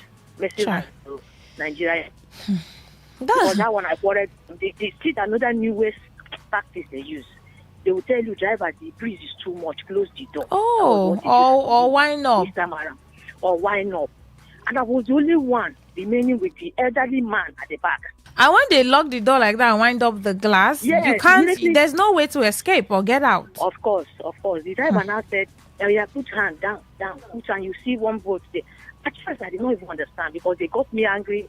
First, I gave them money. From Mississippi to Nigeria, it was not 200. He collected 400. So I was already angry and I laughed. Yeah. So, it was raining. That was in the morning at 10. So, and he now said, driver, all of them were just dropping a stone throw. The other one was now remaining the elderly man at the back. And you? So, sitting directly at the back of the driver. So he now said, driver, the rain is beating me here. I said, okay, close it, you see. And that's how they connected your phone? Yes, the man pushed the door. Yeah. And I did for it not to close. He said, are you not seeing that my clothes is almost wet? I hid him and pushed the door back again and sat close to the door and held it. Maybe that was when they felt maybe that you're already realizing what's going on. Yes. They dropped me over. See all this. All right, thank back you. And front was from Gobirikore to Nigeria Today FM. All right, thank you. Thank you for sharing. Thank you. And thank God that you're even the one, explaining this experience yourself. It could have been worse, but thank God. Hello, good evening. Good evening, presenter. Welcome. Yeah, it's Shisnum from Omagua. All right, go on, please. Okay. So this one chance menace that has returned to Port Harcourt. Yeah. I've been a victim once. So, and the day I fell victim, I think they had about 2 ladies in the car. So it's not just men in the car. My mind was free. That nothing will go wrong. It's normal. I entered and they brought out pointed at me. When they collected my phone and they even pushed me out, I did not see any injury. Oh my goodness. That's crazy. What would have made it worse was that happened a day after my final defense in school. All my documents was in that thing. So how did you recover it? You recovered it later? It must have been a traumatic experience. So, like, very, very. It would have been disastrous. Not only traumatic. Sure. I met the police, those guys then that that target as this. The man was then telling me how much did they withdraw, how much. I had about 70,000. The man just. Another one, are you even serious? Since I want to talk better money, make a shift go front a beg, make him doing work. Hey, that's bad though. That's bad. Lingered. I believe it has lingered because it happened to my friend as well, and it's the same case. So does that mean that if the money was not as big as this, it wouldn't have been so fast, or the arrest would have happened very fast? Any amount of money collected from somebody illegally is a crime, even if it's 2K. Even if it's 2.5, because it's not the amount that makes it a serious case or not. The fact that, these criminals are out there disguising as drivers and extorting money from people and harming them. Some of them go as far as causing, physical harm on their victims. So it's not even about the amount of money that was collected. It's the act itself that is the problem. That someone enters a vehicle, deceived into boarding a taxi, and then they tell you, bring your phones, bring your this. Even if the phone they collected from the person is a small touchlight phone, it's still a crime. A crime is still a crime. Even if what they collected from the person, even if it was only slap that they gave to the person and they didn't collect anything, it still does not make it any less serious or severe. And this is also a call to, the police that if a case of one chance or any criminal act like this is reported, they should take it seriously, regardless of how much is involved. Even if it's 5 million, the same importance and the same zeal used to go after that, the people who took 5 million naira from their victim, should still be the same intensity they will use to go after somebody that they only collected phone and didn't get money from the person. Or from someone who reported and the case was, she entered or he or she encountered one chance and they slapped the person, or they collected a small touch light phone, or they collected a power bank the person was holding, or whatever it is. That's not what's important. What's important is that a report has been made and these criminals are out there. They should be caught. They should be arrested.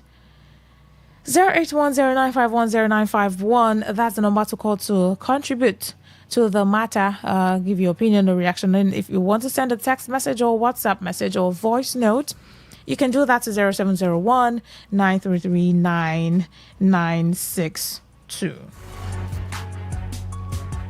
Hello, good evening. Good evening, Sister Rona. Welcome. Thank you. Good evening. All right. I'm very well, thank you. Yeah, this is Kingsley from Bogoro. Okay. Go on. Question here, I think. Yeah. One, our Nigeria security should be for like some places. One, in park. Secondly, a place like from Choba down to Rumokoro, going to a new side. Those places are where some of these boys use. Then, from along through okay. those places Yeah. are where these guys pack. Do they have a constant location? Because sometimes you think it's only this axis that they operate, and you hear a case of someone in another axis. And one other thing that is very important that I think they should do is this. Outside of mounting a police checkpoint, Yeah. there should be a CCTV camera On our roads. Yes. And now, technology has made it more easier for us.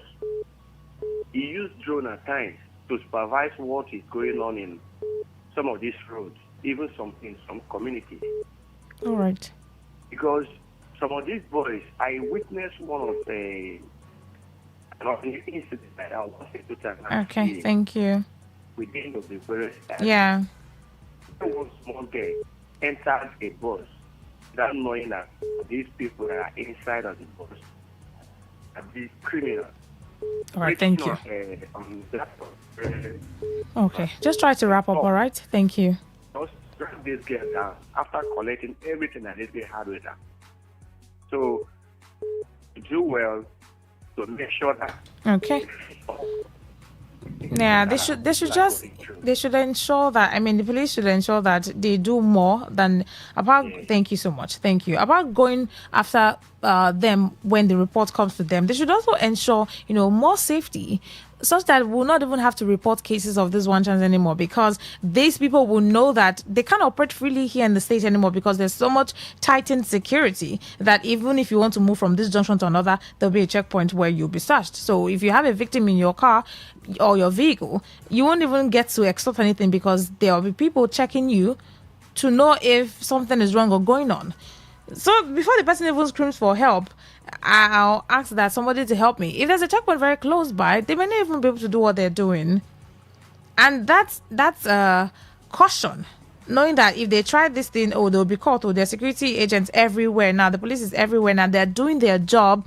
And, the government is ensuring that most of all these vehicles that are not registered, or drivers that are not registered under a union, should not be operating freely on the road. That's also something. 08109510951. That's the number to call to be a part of the conversation, to contribute right to the matter. Hello, good evening. Good evening, my dear sister. Welcome, my brother. I'm fine, no, thank you. It's my side calling you from the one. Okay. I think I'm not really a victim. Yeah, you don't have to be a victim. Just give your contribution, what you think can be done, and what individuals can still do to prevent, being victims. That's I'm calling. All right, go on. I think our government should do the needful. All these airports without River State color. I think there's a to find them. Any driver, does not the River State color. They to bind them. They should not, because they're using this on this. All right. Airport. Okay. To deal with people in this state. All right, thank you. Thank you. I think that's my contribution. All right, thank you for contributing. This message here says, "Good evening, beautiful presenter. Those one-chance operators are very dangerous. I advise government of Rivers State to take them seriously and deal with those criminals. I also advise travelers to go to park when traveling." From Dr. Prince Nelson. All right, a few more minutes before we wrap up area talk. Before we wrap up area talk, I can still take a call or two. Yeah, 08109510951. That's the number to call to join in on the conversation. You want to send a text message or WhatsApp message? Please do that to 0701 9339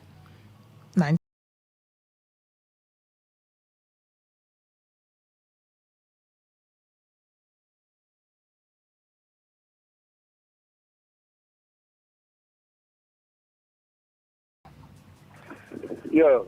Good evening, my sister. Welcome. Go on, please. I call you back for me to give you flash point. Okay. Yeah. GRA Junction, Waterline Junction, Location Junction, Rumokoro Junction, then Wimpy Junction. They always go after where population will be there to rush vehicles so that they cannot enter. They are easy to start these people down. So these are the flash points. GRO Junction. I'll tell you a story of what happened like in 2020. At GRO Junction, somebody was caught for one chance. Okay, and when we asked him, how do you get this information that this is with money? He told us that because of the spiritual way, they did not go with ordinary heart. They go, so if actually you are with money, say there's a spiritual fire coming out from your body, and they will identify you. So that is how they train that woman. So it's even now more than the physical aspect. Really? Hey, it's getting serious. So. And those flashpoints you mentioned, you may think now that, oh, there are popular junctions or areas where they do this. But I mean, these people are moving about. So you may think, oh, it's also junction that it happened. And someone will call and say, one other junction, something like this. Or see a report or news online about someone who is reported a case of a one chance incident in one other place that was not mentioned. So at this point, it's not even, oh, there's a particular place where they do this, or there's a particular junction that's notorious for it. It's just all over the place. It could be anywhere. That's why we need the security agents, the police, to do more. Do more. Yes, they've arrested these 4 people, the 4 suspects. They should increase how they operate their operations and be more vigilant. As much as they're encouraging us, the residents of the states to be vigilant, they should even be more vigilant, in protecting lives and property of the state. 08109510951. Just one more call, and then it's a wrap. Good evening, Today FM. In order to trap these people, let the government organize a deliberate strategy in order to get them. Let a group of people place them on different locations at early hours of the day. They'll pretend to be passengers to enter any car that has a one-chance seat and enter, after which another car starts following from behind in case the car actually happens to be a one-chance car. Ikechukwu Kelvin from Iwofe. Now, I don't even know where the name one chance actually came from, because you may think that it's not only when the vehicle has one chance remaining for a passenger, that's when it's likely to be a one chance vehicle in quote. Sometimes the vehicle might just have, there may be 4 extra seats remaining. You understand what I'm trying to say? Sometimes it may just be a driver and 1 passenger, and there's still like 3 other seats depending on the vehicle, or 4 other seats depending on the car, or the type of bus. So it's not all the time that, oh, everyone is filled up and it's just 1 chance or 1 seat remaining, so it's likely to be a one chance vehicle. It could be that. It could also be a vehicle that has no passenger inside. You understand? So it's just a lot of ways. And what the in conclusion or a summary, right? It should just be that the government should do better. The security agents should improve and increase their efforts. Yeah, they are trying to combat crime in the state. They're trying to do all they can to ensure that, these people don't have free to air, in the state. They should increase it and let it just get better. And then individually, let's try to be vigilant and just stay safe, right? And this is also to me and to you, like, just stay safe, be vigilant. And I also mentioned that if you feel uneasy about a vehicle, don't enter, no matter how they convince you or no matter how cheap maybe the price they tell you is. Don't try to cut costs at the detriment or at your own life risk, right? Yeah, thank you all so much for joining on the show. I think this is where we'll have to wrap up. Eyewitness Report will be here, or will be on in a minute. Yeah, Eyewitness Report will be on in a minute. Please stay with me. Can I do this? Okay, let's just take this final call and then we'll wrap up with it. Hello, good evening. Oops, that call dropped. All right, thank you so much. Good evening.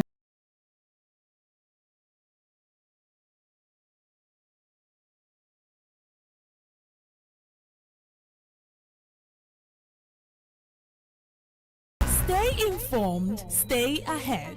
Tune in to Today 95.1 FM for the latest news and exciting sports updates. Your trusted source for everything you need to know. Today 95.1 FM, the voice of the people.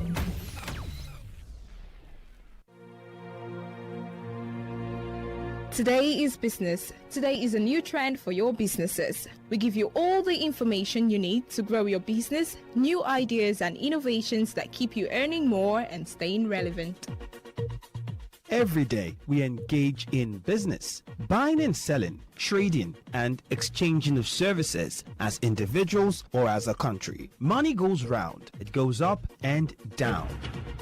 But have you ever wondered what business is all about? And have you ever wondered how you can stand out in your business? Today FM has got you covered every Wednesday between the hours of 1 p.m. to 2 p.m. Learn all you need from professionals on how the country runs its business affairs and how you can be an outstanding entrepreneur and grow your business. Business Today.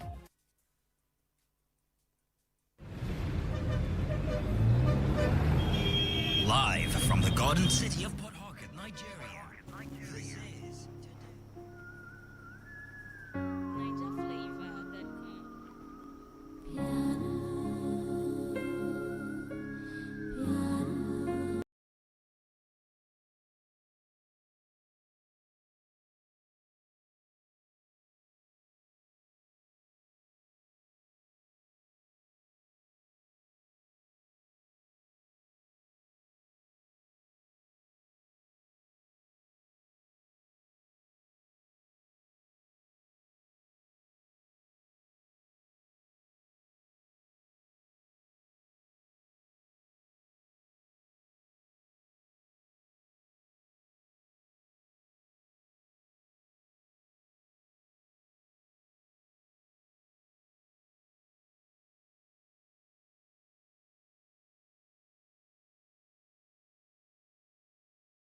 We are rewriting the rules. Here on Today 95.1 FM.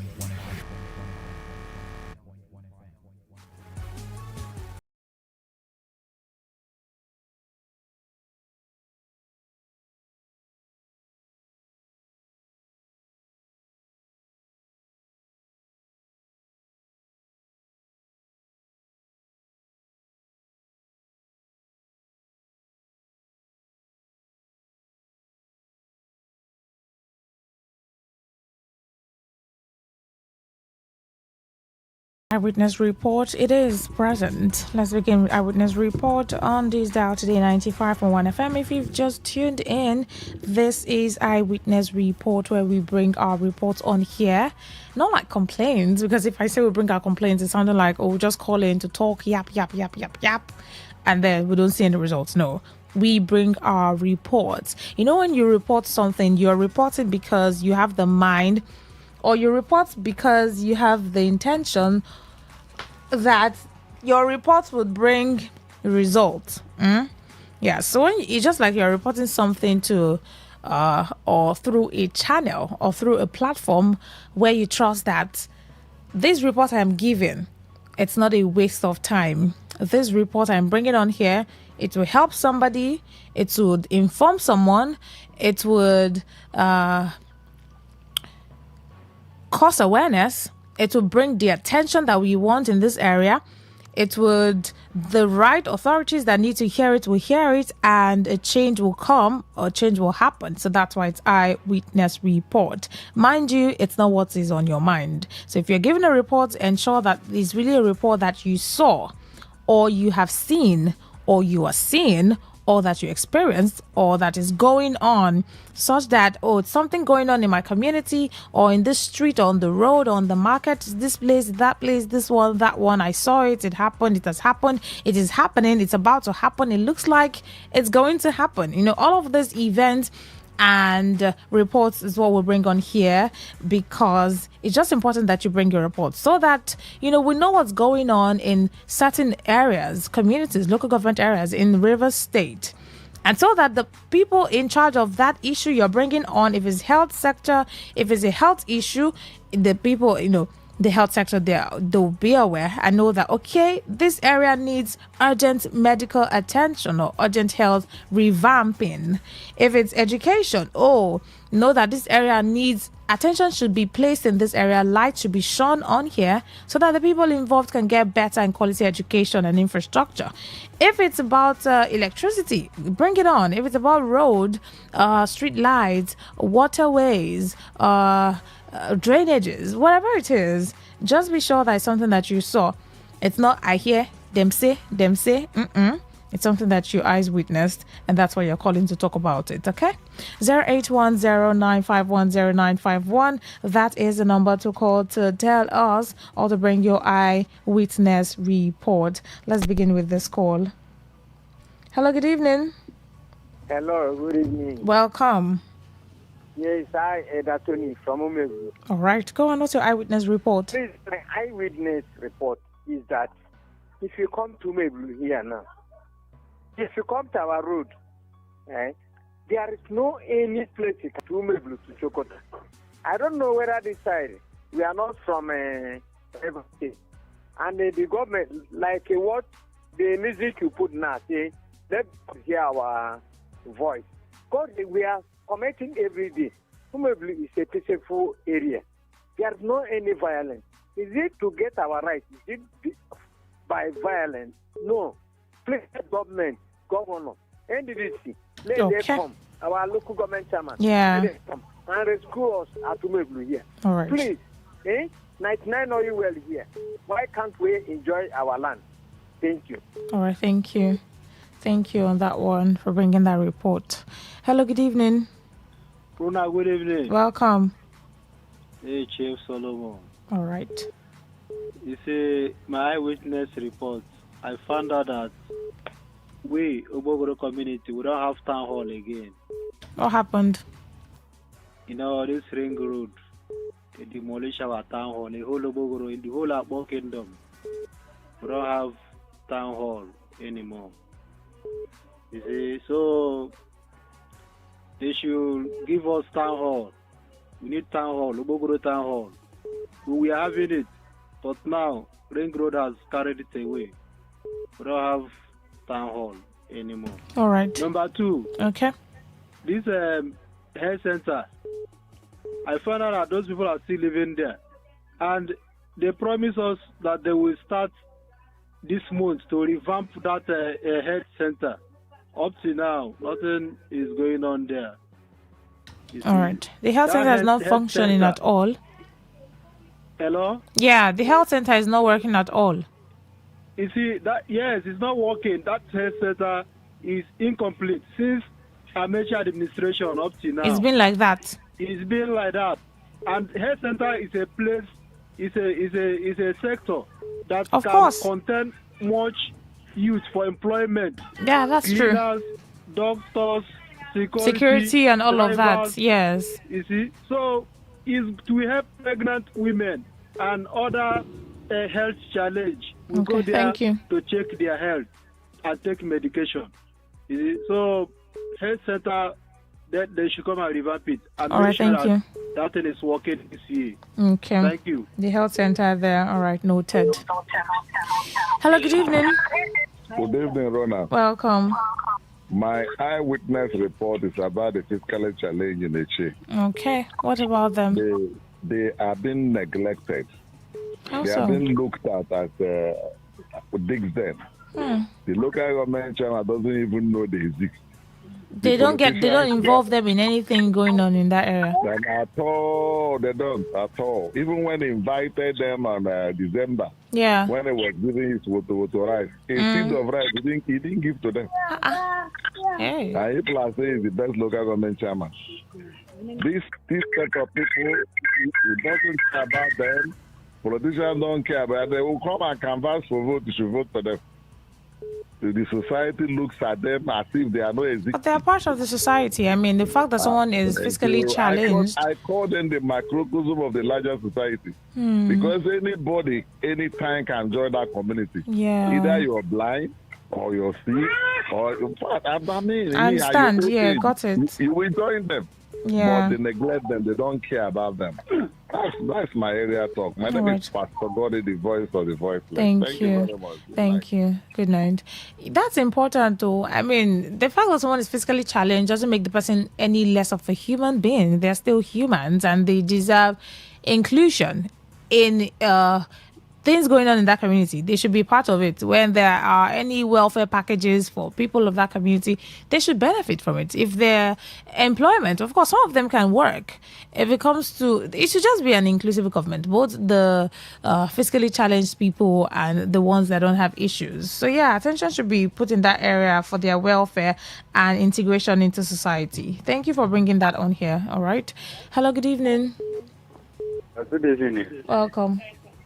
Yeah, this is Onyeka. I'm calling from Echi. Okay, what's your eyewitness report? Yes, I'm from Aqua in Echi. My witness is I want to complain about Aqua Olaforo. Government should come and grade good for us. I'm talking of grading, not tying of it. Because to tie, I don't know if we will see it in Christ come. But they should help us to grade it, so that we can be able to ride our machine safely and come out to level. How bad is the road? Very bad. Some motors don't enter that road. It's only machine. Sometimes if you go there, you can see people cutting from bush to come out and go where they are going. So they should come and grade it for us. Local government chairman is trying in a chair, but Aqua doesn't know if local government exists in a chair. Are we not part of HA? Are we not part of River State? Okay. Come to talk of NEPA. It's more than 4 or 5 years since second tenor of that you was all light? Yes, it's more than 5 years. We not get light. That's serious. Right from second tenor of Wike, Aqua no get light till now. So local government is trying. They say woto. That is what every other people in a chair shout, but Aqua doesn't shout that because we don't see the dividends of democracy. So electricity and the road, that's your concern, right? Yes, we All don't right. have it. We Okay. need it. Okay. They should help us. Thank you. Thank you. All right, thank you. And these are basic things, so road, water, light. Hello, good evening. Welcome. Good evening. Is it Faustina? This is Rona. Okay, Rona. Good evening. Good evening. It's Harvest calling you from Bueche Road. Okay. My eye weakness. This thing, they worry me too much. Okay, go on. USSD code. If I die for my bank, Yeah. I die that USSD code. Even though now the network is fail, it's not successful. They will charge me. Even though at 10 times they will be charging me. Even when it doesn't go through.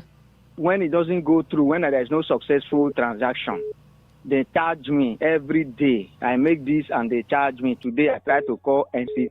So have you tried to call customer care or anything? The customer care, you know that if you call, save, you can spend almost 1 hour there, 2 hours there, not the answer. And it's airtime too that you're using though. Yes. So I now call NCC today. So when I call NCC, they say the first bank. Though I ask them what is the solution, they say I should go and meet my bank. So this thing, I don't know why the bank is so corrupt, and they're not like one bank.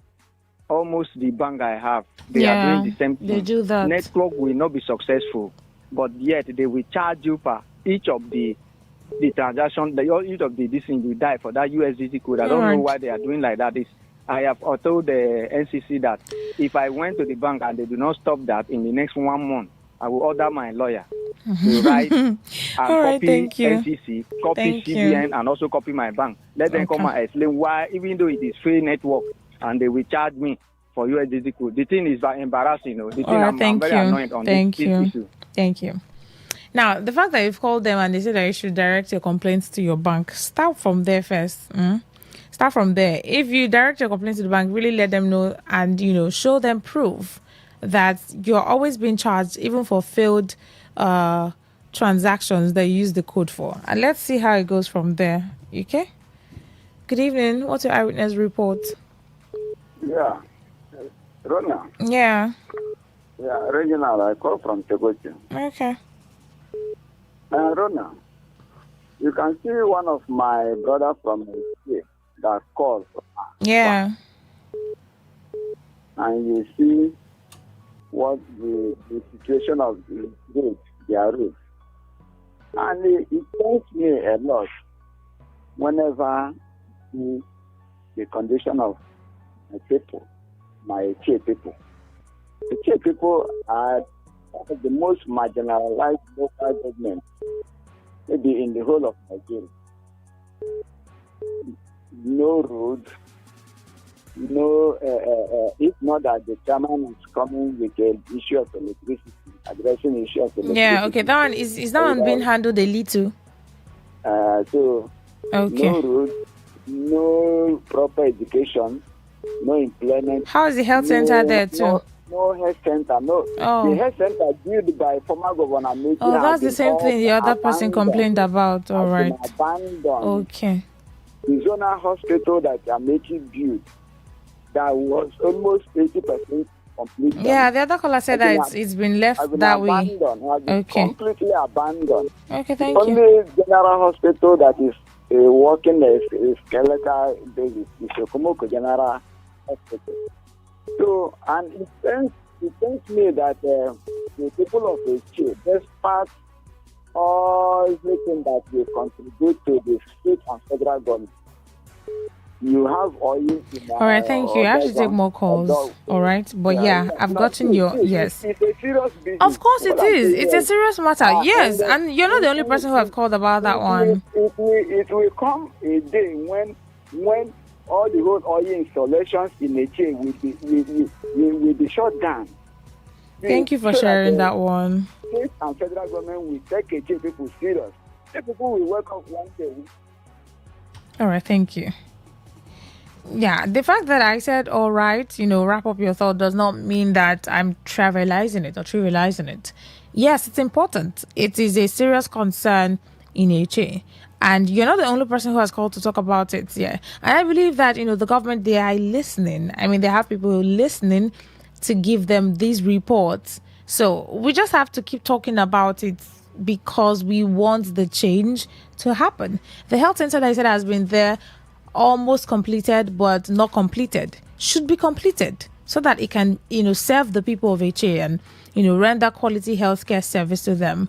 And the road issue. And you also mentioned that the light is, the local government is working on it a little. So, yeah, it's important. All of these things just makes it better to live there. Good evening. What's your eyewitness report? Yeah. Hello. You called back? No. Oh, this is your first call? Yeah, my name is Chigos Yawamade. All right, go on. I'm calling from Ediroma. Okay. Yeah. This Rona. Can you hear me? Very well. Go on. Okay. Our health center in Omoma, no one is working. All the hospital in Omoma, none of them is working.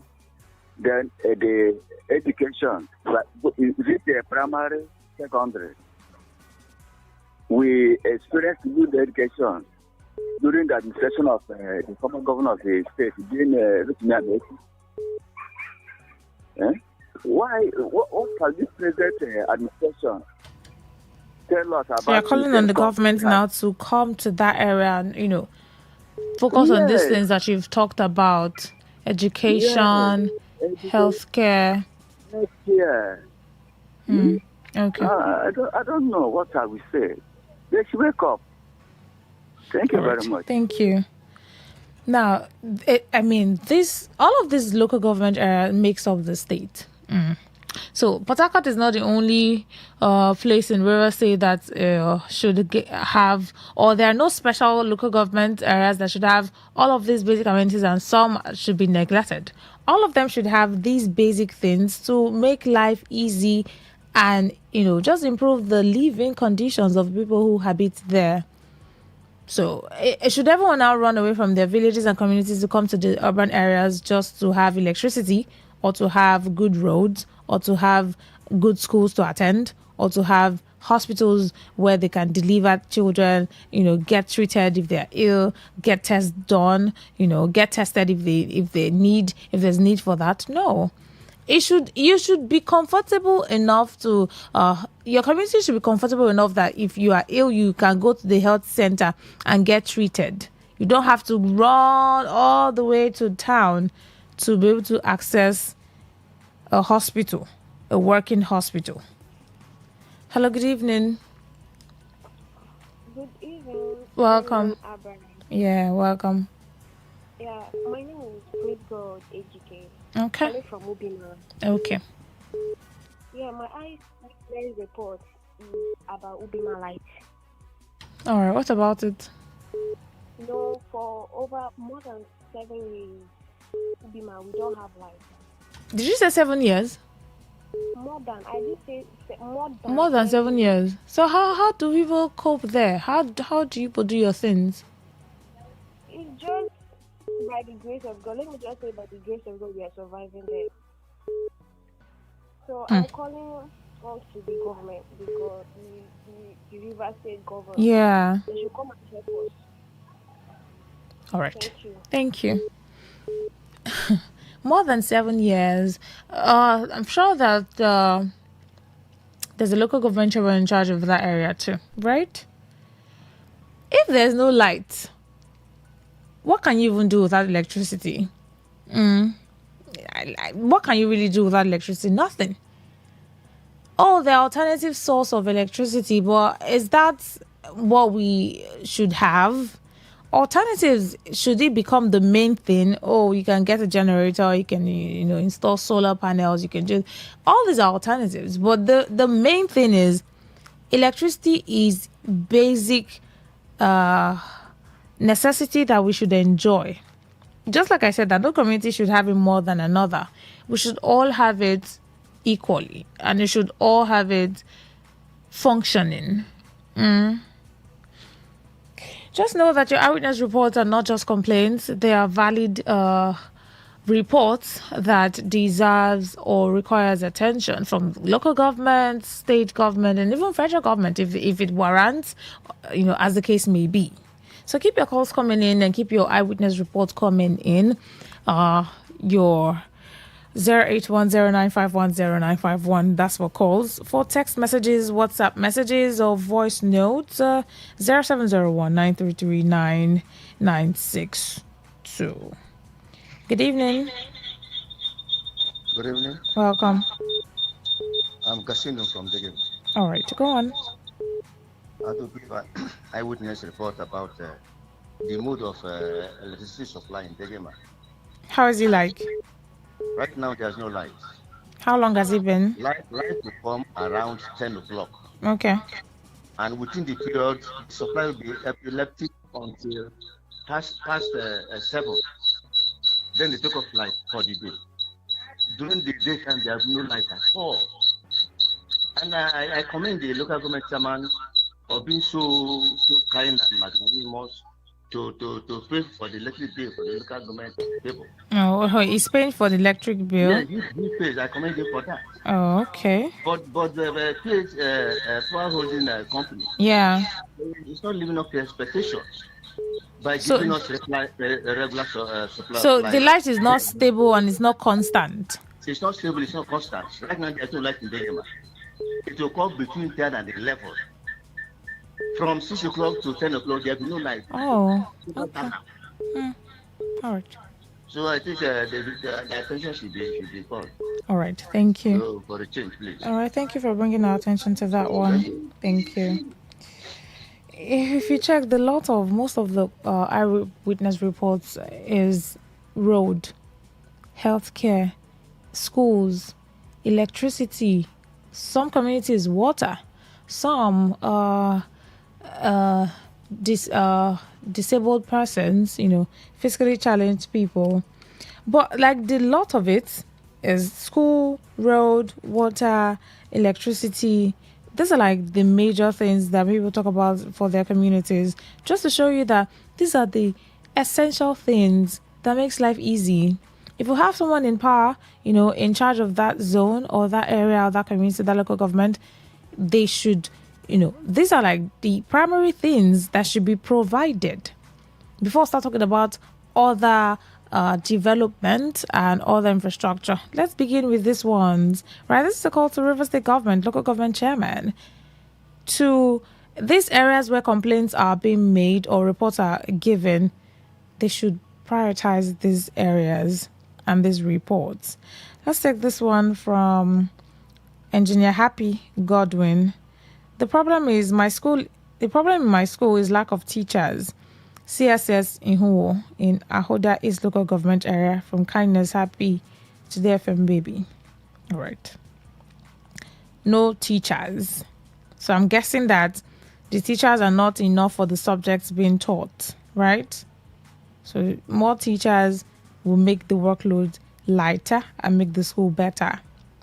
This one says the mile 5 axis of Edelha Internal Road in Ahoda East local government area that was abandoned by NDDC since 2015 is now worse than a farm road. I'm reminding NDDC to come and fix this road. So road and teachers, that's your report. Okay, thank you. Hello, good evening. Good evening. Welcome. Good evening. Welcome.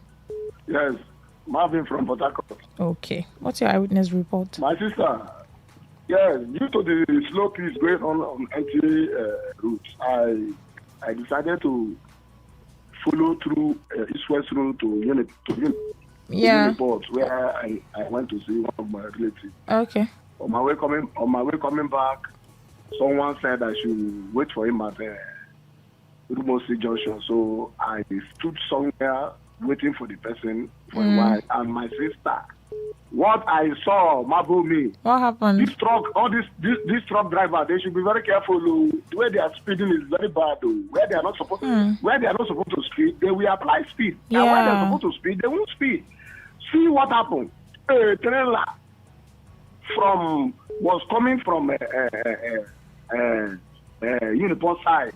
Immediately after the Rumosi flyover, yeah, I was just looking at it under my watch. What I saw was the trailer hit one keke bus, and that keke bus hit another one, and another one hit about 4 keke bus. All was condemned. Whoa. And as I'm telling you, did the trailer fall? If you go there, you mean? Did the trailer fall, or just hit them and then they kept hitting each other? No, it didn't fall. I don't know whether it's brake. This should be brake failure because it didn't tumble. It hit the vehicle that was close to him at his front, and that one hit another. So about 4 keke bus was totally destroyed beyond, and one guy was on the ground bleeding. The way I'm saying that guy can never see something with one of his eyes again. Try that bad. I'm telling you, one of his eye was condemned totally. And this was during the day. It wasn't even that night. During the day. Today around 4 to 4. Today around to 4. All right. Thank you for bringing our attention to that one. Hi. I can imagine how blocked that road would have been. Yeah. Thank you. Don't even dream of following that road. Thank you. Thank you. We're complaining bad roads, and then drivers are still driving recklessly. Sometimes almost like these truck drivers or these trailer drivers, they don't even consider vehicles that are smaller. It's like they're looking at those vehicles under, like bicycles. They don't even regard them as vehicles on the road to share the road with. Let's do a commercial and then come back to taking calls. Please stay with me. True strength. What defines it? The brilliance of a player, or when a team comes together to win. A solo beat, or the rhythm of many. The flair of one dancer, or the art of a troupe. One distinct voice, or the beauty of the symphony.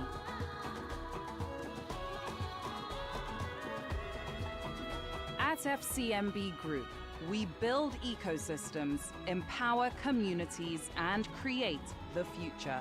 Because we believe it's not just one, but the power of the group that delivers the future we all desire. FCMB, the power of the group. Wake up to the ultimate mix. Today's quest, today's connect, today's hustle, all on one station.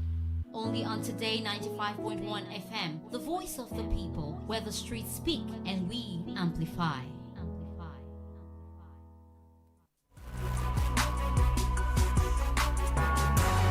All right, welcome back. Let's continue. Let's go on. Let's take this text message and then we'll get back to calls. Good evening, my sister in the studio. This is Chinemeriam, Chief of Corruption. Even the presidency gave up on PHCN and their electricity campaign promise to mount solar in Aso Rock. How much more the poor masses? Please, this is almost 2 months now. No electricity supply in Rumudogo community. Please, I'm pleading with the relevant authorities to do the needful. He said that the federal government gave up on PHN and then they installed solar panel. How about the poor masses? You know why I said that? The idea of, the alternatives. Oh, no lights. Okay, install solar now. Oh, no lights. Okay, get a generator. Oh, no lights. Oh, do this. Oh, no light. It's almost like we're adjusting to not having basic necessities or basic amenities anymore. Because there's always an alternative for the things that we should have. Oh, there's no road. Oh, there's an alternative route. Oh, this road is bad. Okay, follow this other way. Oh, there's no school functioning. How about you go to this other town to school? How about you go to this other community for education? Meanwhile, in your community or in your locality or the closest to you, you should have these things, up and running and functioning. Let's do this message. My eyewitness report is about internal road in Oyigbo. Oyigbo lack internal road. How bad is that road though? Oh, there are no road inside at this point. 08109510951. Keep your eyewitness reports coming in. Hello, good evening. Good evening, my sister. How are you? I'm fine, thank you. This is Ted from Oyibo. Okay, go on. You see, my eyewitness report is concerning the garbage or the dustbin where the normal road has been in OB West. If you are going to just within Oda Barrow, my sister, the thing is something else. If rain fell, you just go, the whole flood will circulate that place. And I'm wondering, you see me that we don't have a government, but you see the guys that are enforcing maybe revenue, this thing, they will be very violent or less money and do everything. But look at the work they are supposed to do. I mean, if the government of the local government of Igbo, are they not seeing what is going on? The dustbin is almost up. In fact, it has already narrowed the road. And some of these quota people, these quota they will come and park there and narrow the road more. And the government is there seeing all this things. Nobody is checkmating this people. People are not doing anything. You know, some Nigerians are very, very lawless. If you don't use that, don't have Nigerians, nothing will go better. So, but my own thing is the government should try constantly. They should put it inside. The every day you see, as I'm talking to you now, go there, you will see scavengers more than 3-4. Yeah, scattering it and looking for whatever it's inside. I don't even know. They will scatter today, tomorrow they will come out. Someone there was one I asked one day, what do you put inside here? It's crazy because every time they're always doing things. Morning, afternoon, evening, night, midnight even. Sometimes in the night they will even carry this light at their yes, they carry torch and be packing things. And it's scary. They scatter because there's no government in place. The whole thing they are pushing. If they will have a responsible government, they will not push that inside so that anybody that comes will go inside. Now they are giving before you know it's enough.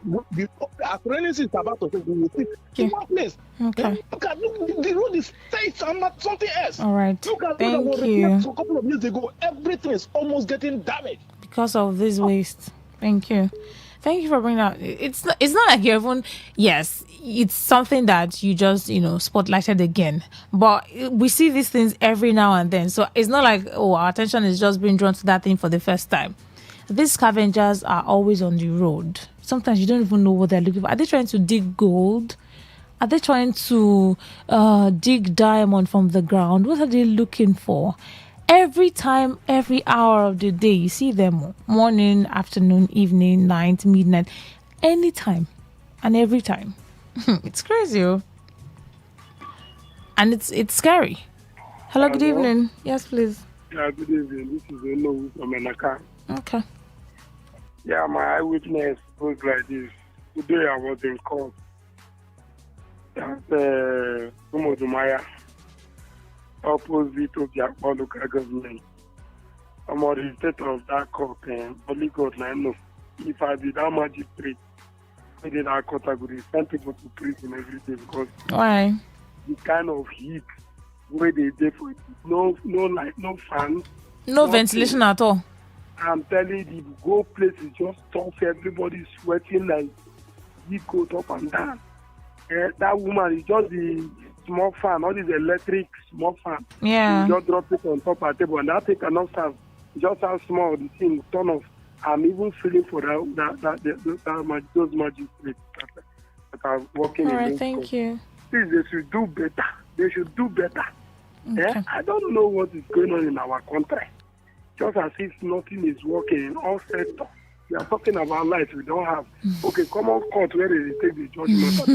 And it's not even a funny thing though, because I mean, if the environment is not conducive, how are we sure that they are going to deliver their best?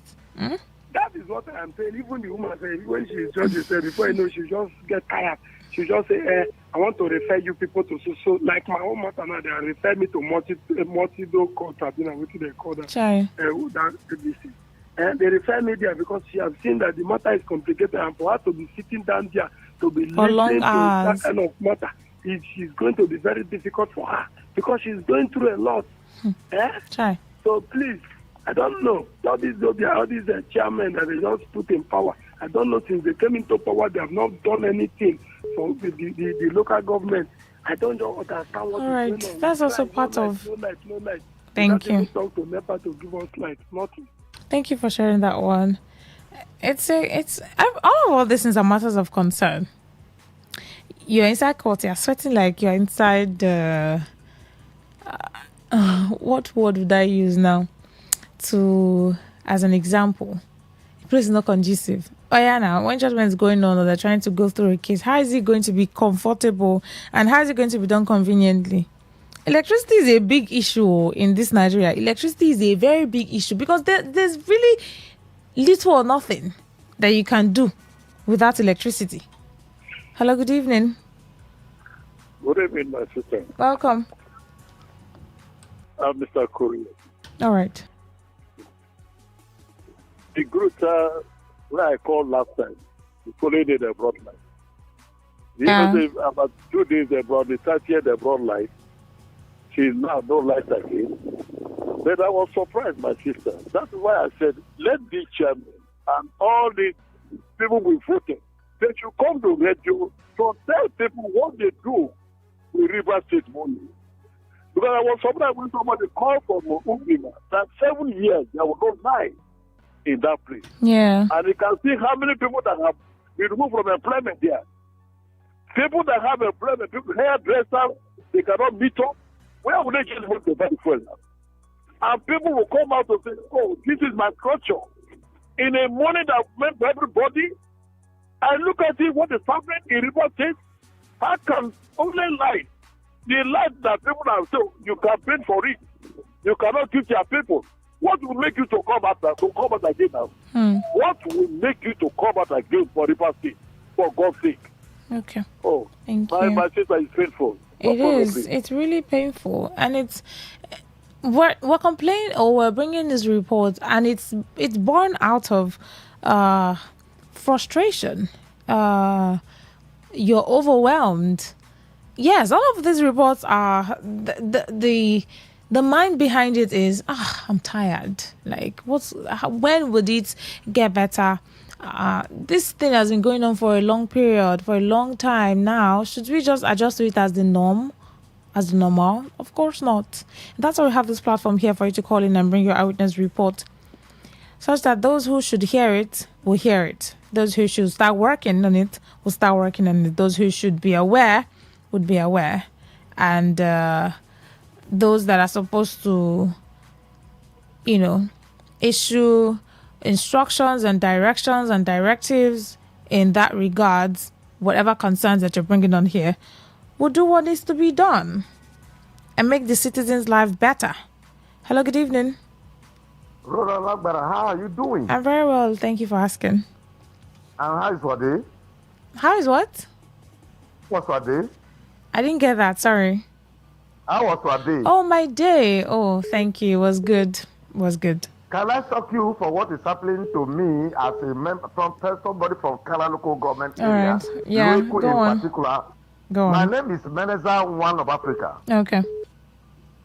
I want to shock you that the electrification that was supposed to be electrified in Lueku was diverted to Eleka. In not the local government. Can you believe that story? What was diverted? Electrification, rural electrification that was supposed to take place in Balweku Yeah. was diverted to Eleka. Why was it so? We discovered the cycles in Eleka, and since in Eleka they are doing the electrification there. When we don't have light, we don't have water, we don't have anything. I can't understand what is happening. Who diverted it and how was it even done? Oh my God. We are telling who diverted that thing. Yeah. I can send disciples that is still bearing our name in Kano local government there. And it's happening somewhere else that is not Kana local government. They diverted to Eleka, you know, the local government. Oh my God. This is really overwhelming at this point. All right. That's what is happening. The local community is perpetually in darkness.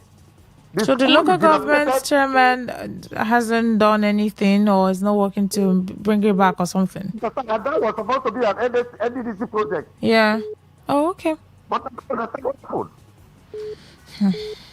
All right, thank you for bringing our attention to that one. No water, no light, even as common as the solar power light is there. Don't know whether we are still part of River State. Of course, it's part of River State. Thank you. All right, thank you for bringing that one. All right, thank you. You see, the part where it says something that's supposed to take place here has been diverted or was diverted to another local government is is really worrisome, because how is it that this event was supposed to happen here, or this thing was supposed to be done in my, or this was supposed to be done in my local government or my community, and then I hear and I see that's happening somewhere else, and we're still in need of this thing that's, going on. We still need light, we still need road, we still need electricity. Is it that it's worrisome? But would we now keep quiet and say, oh, let's just accept it like that? Of course not, we won't. We would keep going at it until we get the desired change and the help and the basic things that we deserve. Until we get it, we will not keep quiet. Thank you all so much. I'm sorry I can't take any more calls. Yes, we have a commercial for 8:45, and the time is fast spent already. But I appreciate all of your concerns and your reports. Okay, the thrill comes up by 9, and after that, the world news. Please stay with us. I'm Rona Aguera. Good evening.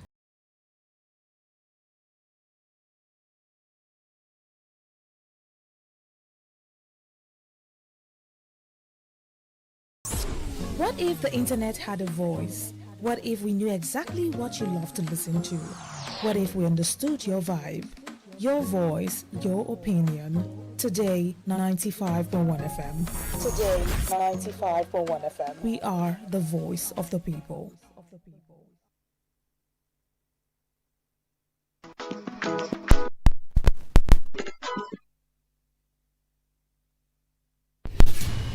Stay informed, stay ahead. Tune in to Today 95.1 FM for the latest news and exciting sports updates. Your trusted source for everything you need to know. Today 95.1 FM, the voice of the people.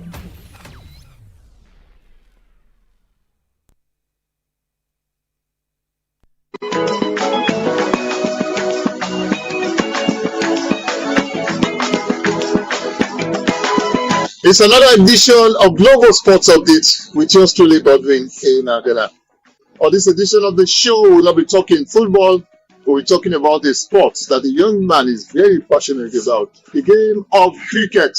Yes, growing in leaps and bounds under the mentorship, the tutorship of a man who is so much inclined to doing it differently. Dr. Uyi Akpata is the President Cricket Federation of Nigeria. It's not our guest. It's a young man who, first and foremost, is a journalist, is a lecturer, is everything right here on the show with me. My name is Godwin A. Nagala. I will take a break. When we come back, what is it about cricket that will excite you?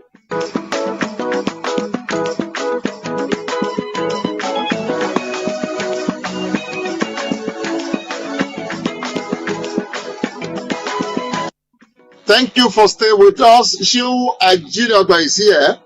We call him Mr. Cricket. So thank you so much for joining us.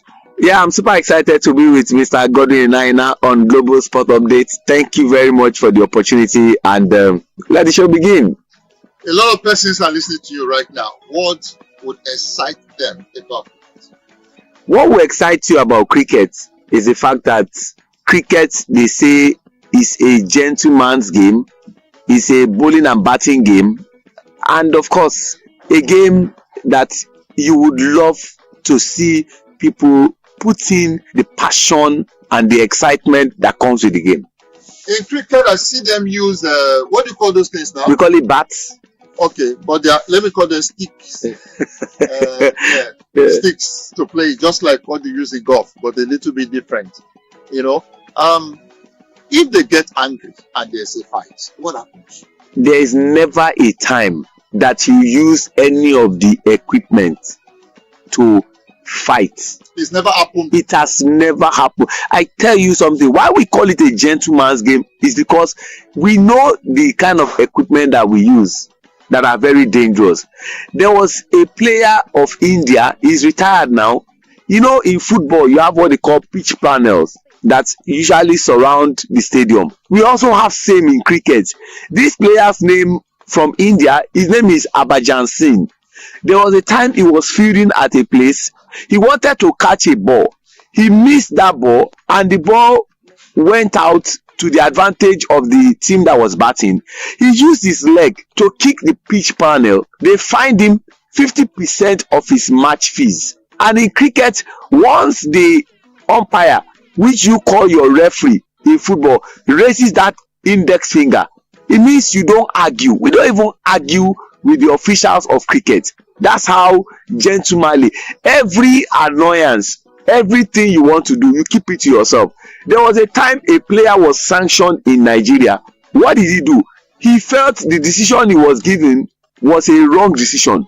As he was coming out, he took out his pads, his batting pads, threw it on the ground and threw the bat on the ground.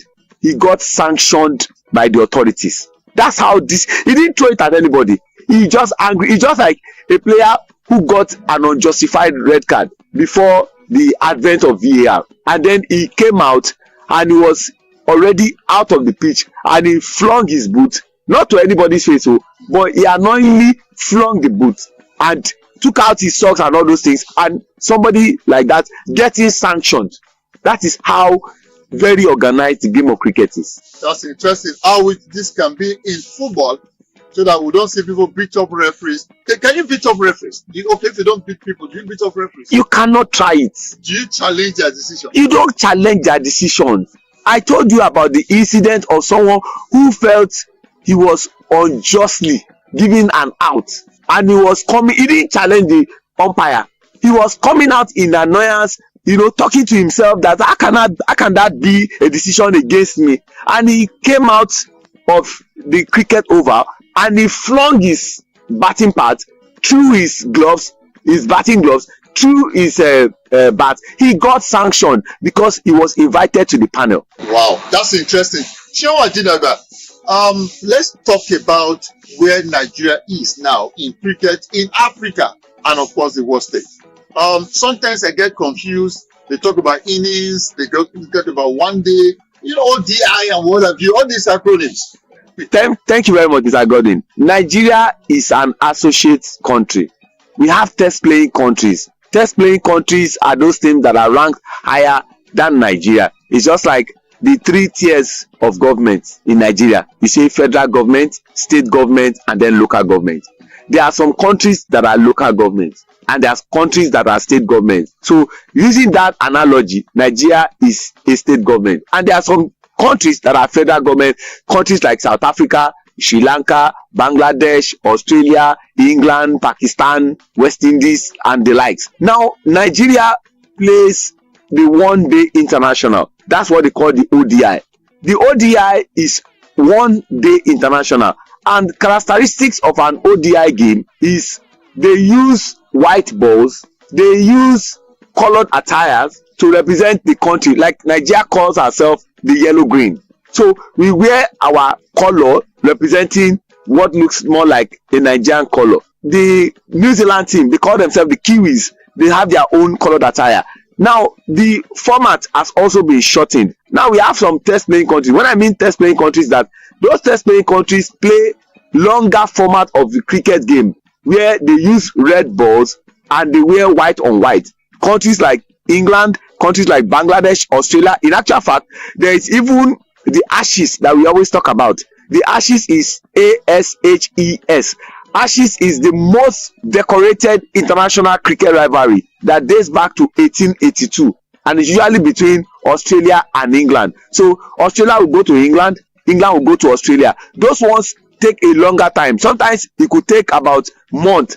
But you see, for ODI, we have a T20 game. That T20 game means that in a cricket game, they will tell you 6 good balls make an over. So when you say a T20 game, it means that you just multiply 6 times 20 balls. That means each inning is expected to have 120 good balls. Now, I say this because it is 1 hour 20 minutes for the first innings, which is more like your first half in football, and 1 hour 20 minutes for the second innings. But your football, your cricket, yes, is minimum how many hours? 1 hour 20 minutes for a T20 game.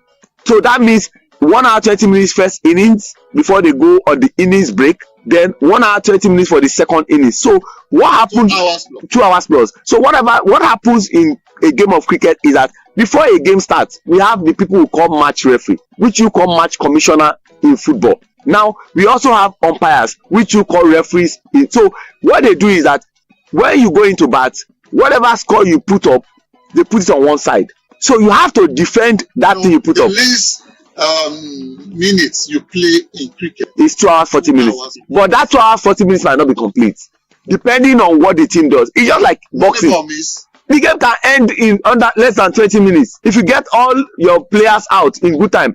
Let me just cite one example to make you understand. Boxing is 3 minutes per round and you have 12 rounds. Mr. Godwin, if you fight me in the boxing ring, it doesn't mean it will last 12 rounds. If you knock me out in the first round, the game is over. So where are we in cricket? Oh, where are we in cricket? We are 7th in Africa and 36th in the world. Wow. Tell me what Dr. Uyi has told you. Oh, he has taken cricket to an enviable height. There is never a year that we don't get international recognition from the body that runs cricket, which is ICC. They call them International Cricket Council. They always give us recognition every year because of what he has done. When he first got to the office the very first time, he said, one of my dreams is to see 250,000 children across the 6 geopolitical zones, northeast, northwest, north central, southeast, southwest, south, playing the game of cricket. He took cricket to the IDP camp. That is internally displaced people. They are playing cricket there. So he said, across the 6 geopolitical zones, we want to have tough wickets where game of cricket is played. So he has done a lot of things, and the way we are now globally is because of Mr. Dr. Uyakpata. I can tell you for sure that cricket is lucky. We've had people who are passionate about this sport, people who don't wait for government money. They use their money to run this. Sean, before I let you go, what does it take to play the sport called cricket? There's nothing. You need to understand patience. You need to understand the fact that you must adhere to the rules that guides the game. And there are regional development officers across the 6 geopolitical zones that go to schools to teach them the So if I want to play cricket now, how do I start? Where can I start? Okay, cricket are played in schools in Lagos and across Nigeria, across the 6 geopolitical zones. So if you want to learn the game of cricket, you have to first go to a school that plays the game of cricket. Can you name some of these schools? Like in Lagos now, secondary schools like Igbobi College, St. Gregory's College, King's College, Ansarudin Grammar School, Ansarudin College, Onitolo, both male and female play Lagos. Outside of Lagos, Edo Boys High School, a lot of them, Ijemotutu in Ogun State, a lot of schools play the game of cricket. You have it in Ugeli. Yes, Ugeli. So those are even in the south, and those south people are doing very well because Dr. Uyakpata has invested a lot, and we are in the process of appointing a new coach to take over the male team because our former coach and the high performance manager, Steve Ogonji Tikolo, they call him the Gonzi Guns, the greatest Kenyan cricketer of all time, who played at 5 different World Cups, although left us for Uganda. The national team coach, yes, was once a Kenyan. Yes. At some point, you had another one from where? We had one from Sri Lanka who won the World Cup in 1996. Deshabandu. Not with Nigeria. Yeah, not with Nigeria. Deshabandu Asanka Pradi Gurusinya. Are you speaking in tongues? No, it's simple. Deshabandu Asanka Pradi Gurusinya. It is what you know that is simple. I understand perfectly. So, it's a Nigerian taking over now. Not Nigerian taking over. Let me give you a scoop. The coach that Nigeria will be appointing, because the T's are already been crossed, the I's have been dotted, will be coming from Zimbabwe. Fantastic. Shehu Ajidagba, thank you so very much for talking to us. You took us to school, eh? You are the boss now. Get us about the size of the show. I did say that we're not going to be talking football, and we're not going to be talking familiar sport as it were. Well, it's still here. I almost forgot. It's cricket and illicit sport. You want to say that it is truly because of the equipment. The cricket bat alone, not even the entirety of the cricket equipment, can cost you $1,000. Anyway, my name is Godwin Enoch, and I will see you again tomorrow. Don't forget to keep praying for Nigeria. And thank you to you, Shehu Ajidagba, for being on the show. Thank you very much, sir. God bless Nigeria.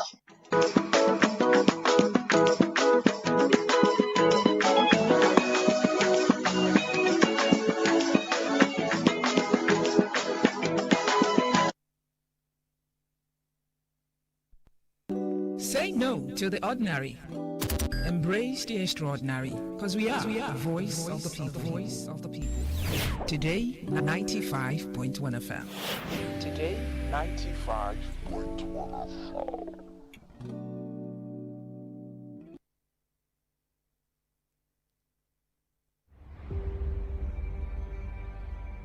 Maybe home is somebody's smile when they look at you for the first time. Maybe home is being a home to something you love and adore with all your heart, and that is what life, friendship, and love are all about. Maybe home is listening to all of your favorite shows on Today 95.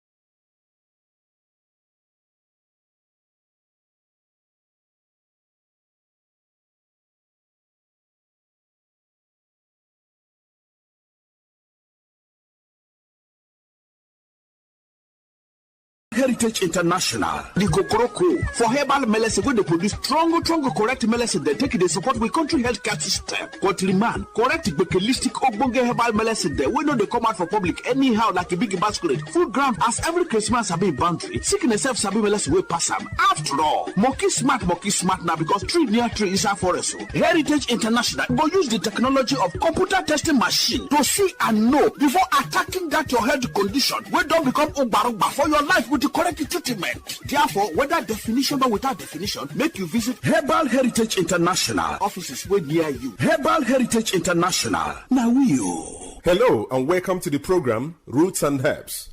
Roots and Herbs is a program that discusses health-related challenges and suggests possible ways out from the herbal medicine perspective. Roots and Herbs is put together and sponsored by Herbal Heritage International, also known as Baba Yoruba. Baba Yoruba is currently having a special promo package. This promo package will give you the opportunity to enjoy 50% discount on all their products and services. This offer runs while the stock lasts. And at the same time, it will give you the privilege of meeting Baba Yoruba himself at the venue at number 24 Ikwere Road, Mile 1 by Education Bus Stop, Port Harcourt. For details and inquiries, the telephone number to call is 080-33-111-946. I repeat, 080-33-111-946. 080-33-111-946. On today's edition of the program, our topic for discussion is staphylococcal infection. And I have with me in the studio Dr. Otumba Abiodun. Sir, you're welcome to the program. Thank you, Mr. Moderator. Staphylococcal infections do occur in the body system as a result of invasion of staphylococcus of three different important ones. There is Staphylococcus saprophyticus, there is Staphylococcus aureus, and Staphylococcus epidermidis. Staphylococcus epidermidis is seen on body layers, that is on the skin. It doesn't cause any challenge if immunity is not compromised. But if immunity is compromised, it can result to skin challenges like boils, blisters, and other problems. Staphylococcus saprophyticus can be found easily in the alimentary canal. But if there is no challenge or immunity being compromised, it can live with the body system without causing any problem. The last one, which do attack the body system of human beings, is Staphylococcus aureus. When Staphylococcus aureus is allowed to thrive, whether as a result of immunity being compromised, definitely it is possible for it to pose a serious challenge to the body system. Many things can lower the immunity, part of which can be infections that have stayed too long in the body system, can also lower body's immunity. Malnutrition can lower body's immunity, and at times stress, starvation, and other things can make immunity to become very lowered to the extent that organisms that are able to live in the body system without causing any challenge will now start posing challenge to the body system. Don't forget that drug abuse also have a lot to play under this condition. And when staphylococcal infections are able to thrive in the body system, there can be burning sensation that will be seen as internal heat. There can be serious night sweat that can start draining the body system, and you discover that you start emaciating, you start losing weight. It is possible, as you have lost volumes of water, to affect the blood volume. As a man, the ability of a man to satisfy his woman will disappear from that. When infections are able to thrive in the body system, nerves can be damaged. And when they are damaged, there can be loss of desire for opposite sex in a man that we call poor as entered. Not only this, when staphylococcal infections are able to stay in the body system for longer period of time, they tend to open window for other infections to thrive as immunity is lowered. And that is why it is possible for one to have repeated boils. It is possible for one to have pimple-like eruptions. Some can even have boils all over the body from the head to toe as a result of manifestations that they get from lowered immunity. And that's why we do tell us that whenever we experience anything that are similar to this, it is very important for one to visit a competent healthcare giver who will be able to evaluate one on the root cause of the challenge and way out to be totally free. And that's why we're saying that in the face of challenges that have to do with staphylococcal infection, it is very important for one to avoid self-medication. Ensure that you are being monitored and given directives to get out of the challenge early enough. As staphylococcal infections can pose challenges in men, the same challenges can be witnessed in women, part of which can be burning sensation or movement in the body system, and a situation where one will start losing water, leading to loss of weight. In fact, if any infection is able to thrive very well in the body system, the whole immunity can be affected. Hormonal system can also change, leading to serious challenges that can even lead to infertility, whether primary or secondary, in women, as the case may be. If one is faced with anything related to what we have mentioned or other things, it is very important for one to visit a competent healthcare giver who will be able to evaluate one on the root cause of the challenge and way out to be totally free. Having all these challenges is not the end of the road. For further inquiries, the number you can call is 080 33 111 946. 080 33 111 946. I repeat, 080 33 111 946. Thank you. All right. You've been listening to the program Roots and Herbs. Roots and Herbs is a program that discusses health-related challenges and suggests possible ways out from the herbal medicine perspective. Roots and Herbs is put together and sponsored by Herbal Heritage International, also known as Baba Yoruba. Baba Yoruba is currently having a special promo package.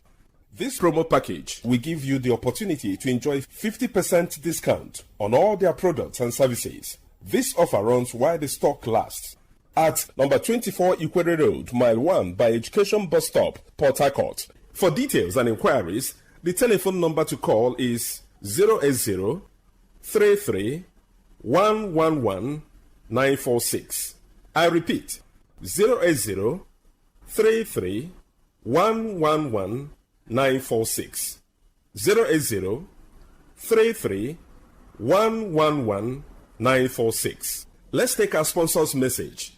Don't go away. We shall be right back. Herbal Heritage International, the Kokoroko for herbal medicine where they produce strong, correct medicine. They take it, they support with country healthcare system. Quatliman, correct bekelistic ogbonge herbal medicine. They know they come out for public anyhow like a big basket. Full ground as every Christmas have been boundary. Sickness self sabi medicine will pass them. After all, monkey smart now because tree near tree is a forest. So, Heritage International will use the technology of computer testing machine to see and know before attacking that your health condition. We don't become ubarugba for your life with the correct treatment. Therefore, whether definition or without definition, make you visit Herbal Heritage International. Offices way near you. Herbal Heritage International. Now You're welcome back to Roots and Herbs. Roots and Herbs is a program that discusses health-related challenges and suggests possible ways out from the herbal medicine perspective. Baba Yoruba is currently having a special promo package. This promo package will give you the opportunity to enjoy 50% discount on all their products and services. This offer runs while the stock lasts. Number 24 Ikwere Road, Mile 1 by Education Bus Stop, Port Harcourt. For details and inquiries, the telephone number to call is 080 33 111 946. I repeat, 080 33 111 946 080 33 111 946. Until we come your way again, remain blessed. And that was a paid infomercial. Stay informed, stay ahead. Tune in to Today 95.1 FM for the latest news and exciting sports updates. Your trusted source for everything you need to know. Today 95.1 FM, the voice of the people. Get ready to feel the rhythm,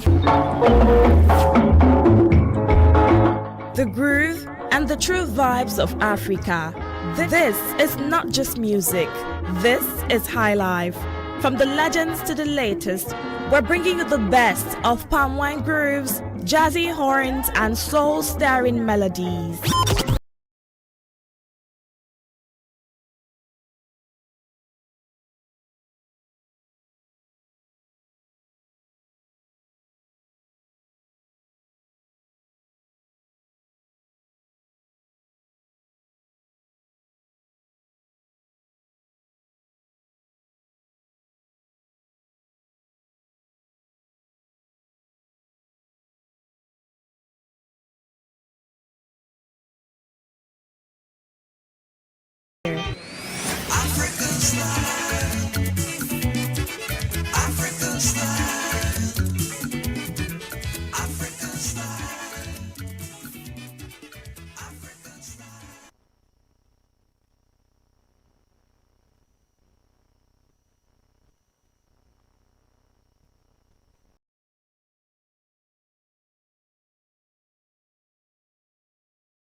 Someone that could interpret this song for me, what it meant.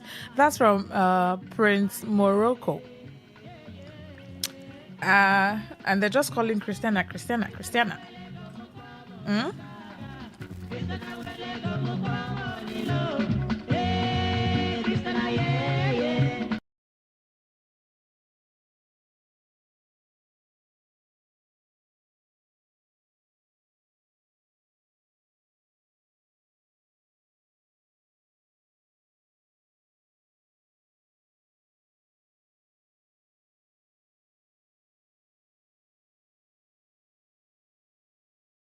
Prince Morocco. Let's get into what we have this evening on The Thrill. My name is Rona Agbara and I've been here, and thank you for staying with me and being here with me. Yeah. I think, was it a month ago?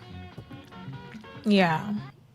A month ago, yes, where I brought up the topic of service providers saying that network service providers saying that they would compensate their subscribers, their customers, for the poor network experience the previous months in February and March. Yeah, I did bring up that talk in April because we're in May already.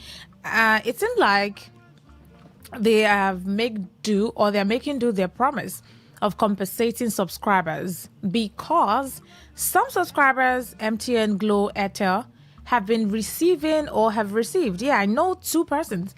This one is, I saw it, that have received airtime compensation.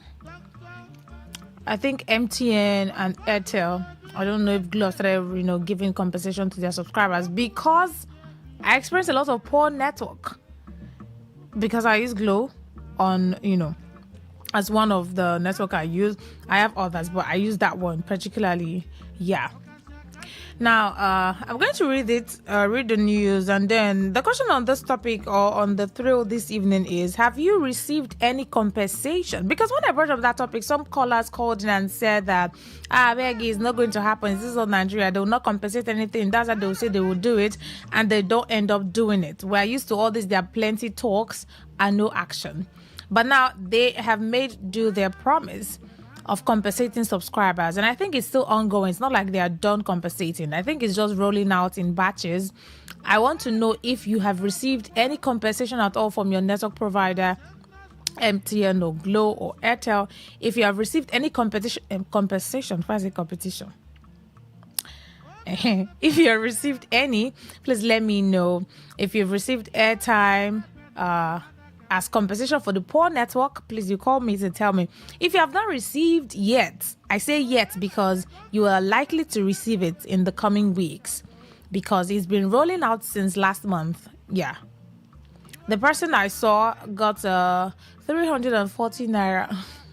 Yes, the money is small, or the airtime compensation is small, but notwithstanding, it's still compensation.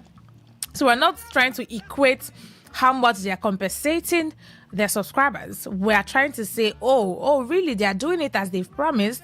And I want to know if you have received any, whether airtime or data compensation. I haven't received yet, though. I'm expecting my own, and I'm hoping that I'll probably see mine this month, because I experienced a lot of poor network this past month. So maybe I'll just get an SMS alert, or alert now is making it sound like it's credit alert. They want to send money to my account. It's not money to your account, or is your line. They're sending it to your SIM.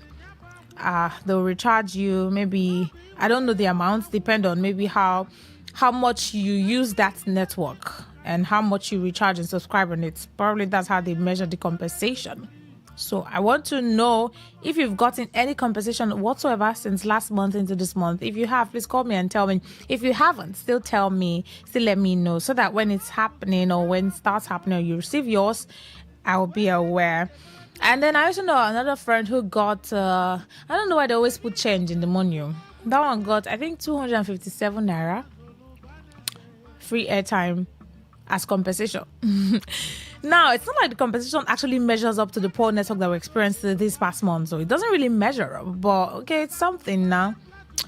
Maybe they'll be increasing it batch by batch. Because someone will say, this mentality of something now, why can't they just make it a whole number, like 1,000 naira, like 500 naira free airtime, 1,000 naira free airtime, or 2,000 or 1,500? I mean, I've been using this SIM card for the longest time. I've been using this network since 2017, 2018. This is 2026. I've been a faithful, loyal subscriber. Can't they give me 1,000 naira airtime as compensation for the poor network and all of the things I couldn't do with the network? I don't know who answered that question for you, but let's just focus on the matter of, have you received any compensation from your network provider? Please tell me. Because it's a bit of comfort or succor for subscribers as telcos commence payment for service failures. The succor may have eventually come the way of telephone service subscribers in the country, as telecom operators have started paying customers for poor network service. They started paying, It's now sounding like Alawi. Have you received? I haven't received yet, though. Let them bring my own for me, I beg. I need it. No matter how small it is, send it. I mean, I deserve it. This development follows a directive from the Nigerian Communications Commission (NCC), which ordered operators to compensate users for failing to meet quality standards between, it's not just this few months, since last year, between November 2025 up until this year, 2026. So it's in batches.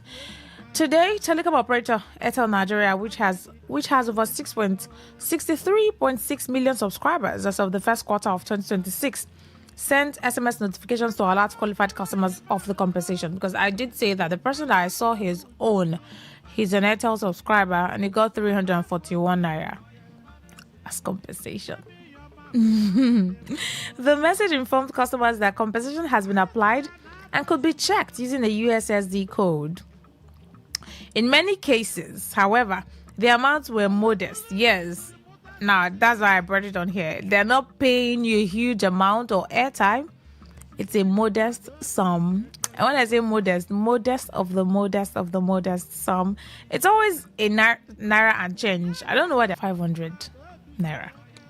295 naira. They can just do 2,000 naira now. Would they lose a lot if they compensate more than modest amounts? Would they?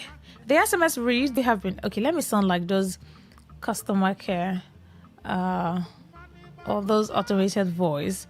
Dear customer, you have been credited with compensation airtime for service quality issues, November 2025 to January 2026. Dial *310# to check. Thank you. How did that sound? That's on a lighter note, though. While the amounts vary based on usage and location, customers have reported receiving credits ranging from 167 to over 500. So I think it's based on the amount you will get as compensation is based on how well and how often you use that network. So if you use MTN more, or you have like 3 SIM cards, you have Glow, Airtel, and your most used, the one you use the most to browse, to call, to do messages, to do WhatsApp, to do everything. If it's Airtel and you've been using it for a long time, then the amount will be above modest, will be a little above modest. It may just be 500 naira. But if you don't use the network so much, maybe you use Airtel once or twice in the week and we don't, recharge it often, even, those modest sum. Now, most of the payouts falling under the 1,000 naira mark. Nobody has received above 1,000 naira. I'm not sure I've seen 1,000 naira yet. Maybe I'll be the one to get it because I use this Glow a lot. That's where I recharge, subscribe, do everything. I also use MTN too, but that was the one I use the most. So I beg they should give me like 950 or 955 if you don't want to do 1,000 naira. Reach that mark. Last week, news filtered in that MTN Nigeria has begun compensating subscribers with airtime for poor network quality experience in January 2026. Affected users received airtime credits ranging from 20 naira. How about now? 20 naira would do. What would you use 20 naira to do? To call who now? or to buy which data to over 341 naira. Speaking at a media briefing in Lagos last month, NCC Executive Vice Chairman Dr. Aminu Maida declared that the era of mere warnings was over. This is about giving back value to subscribers who have experienced poor service. It's not a refund from the regulator, but a compliance obligation placed on service providers. Because the other time I brought on this news, I did say that NCC has issued a directive to these providers, to these network providers, to compensate their subscribers for poor network and service. So this is them complying to the instruction placed on them as service providers. The compensation specifically targets service failures recorded between November last year to this year. Unlike regular promotional bonuses, this clean credit has no expiry date and can be used for data, calls, or SMS. Subscribers do not need to apply or visit service centers. The NCC has mandated that operators automatically detect network failures at the local government area, so you don't have to go and apply for it. They just know that, you've experienced poor network, because they monitor it. They know how calls and SMS data and everything works on your number, on your line. So they just monitor it. And if you really experience poor service, you just get credited in that your area. A granular monitoring system designed to reflect real user experience rather than general averages. To qualify, a subscriber must have been in an affected local government area and performed a billed activity, a call, or text or data usage during the outage period. To prevent future payouts, the NCC is simultaneously demanding massive infrastructure investment. Maida revealed that telcos have committed to approximately 12,000 network upgrades in 2026, a drastic increase from just over 300 upgrades last year. One major operator has already pledged over $1 billion in fresh capital expenditure. While many subscribers celebrated the credits, some questioned the methodology. So some persons were like, at least that's good. Some other persons were like, what do you mean? What do you mean you're giving me 295 naira? Some subscribers said, I received 295 naira. While I appreciate the gesture, does that really cover the value of calls I lost? Yeah, that's why I said that the compensation does not really measure up to the loss of data or to the poor service you experience or poor network you experience. It doesn't really measure up, because some persons lost money because they could not make business calls. They couldn't do maybe Zoom calls. They couldn't meet up with meetings online. People who run their businesses online were having difficulties doing WhatsApp calls, voice calls, SMS, and the rest. So it's not really on the same scale as how much that poor service was. Now, this person says that while I appreciate the gesture, does that really cover the value of calls I lost during the festive season? Asked a Lagos-based banker, Tony Adekunle. Industry analysts noted that while the payouts are a win for consumer rights, the ultimate goal is service improvement. I mean, that's the goal, right? To ensure that there's service improvement. The policy's success hinges on operators meeting key performance indicators. If service improves, the compensation flow will dry up, an analyst stated. So, in conclusion now, dear subscriber, my dearest listener, subscribers of maybe MTN or Glo or Airtel or all three, have you received any compensation from your service provider? And how much did you receive? The airtime, was it 20 naira they compensated you with? Was that what they credited your number? Was it 295 naira, 173, 192, 400, 350? I don't think I've seen 1,000 yet though, because it said the mark will not exceed 1,000. If you receive 1,000, please call me and tell me. And if you have not received yet, don't worry, to get to you, turn by turn, batch by batch. Maybe you're in batch B or batch C. Now it sounded like NYC thing. Or maybe you're in batch D. Just be patient to get to you. All right? Yes. Let's do a 5 minutes break. Come back from that one. We would have the conversation with you. Please stay with me.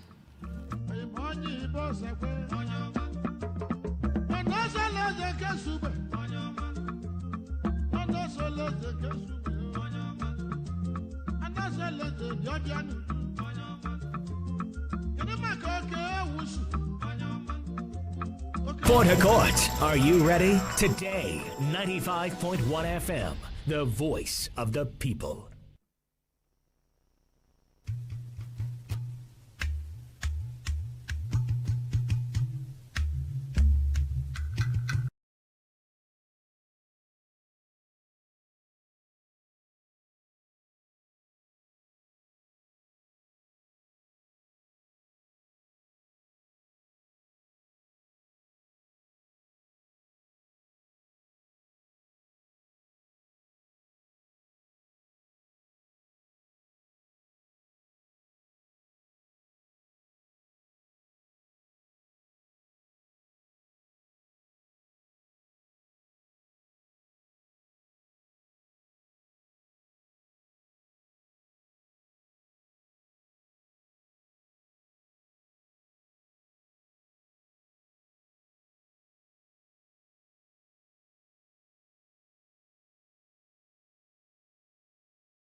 Have you received any compensation from your service provider? If you have received, or maybe you didn't take note, you probably have. If you have received, how much did you receive as compensation for the poor service that you experienced over the months?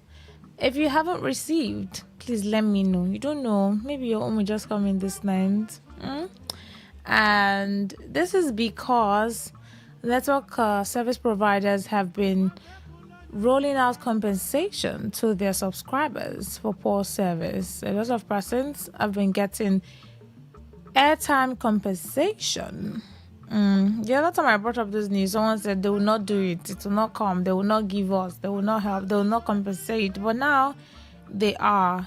It's going on. That's what's happening right now. So if you have received any compensation whatsoever, please do well to call me and tell me. If you haven't received any, still tell me and let me know. All right. It's just so that I'm aware of, people, because I've seen 2 persons who received their time compensation. While I haven't received yet, I know that they will give me, because poor network now water from my own side. I experienced poor network a lot last month, the month before that one, January, February, March, April. There are some days that I have no service at all on my phone. You can send me a message and I'll see it hours later. Not because I put off my data, but just because the data is not working. I have to put airplane mode. Someone said they've turned us to pilots. Put airplane mode, put it back on, just so that I can get network to take calls, to send messages, or to even, converse with people online.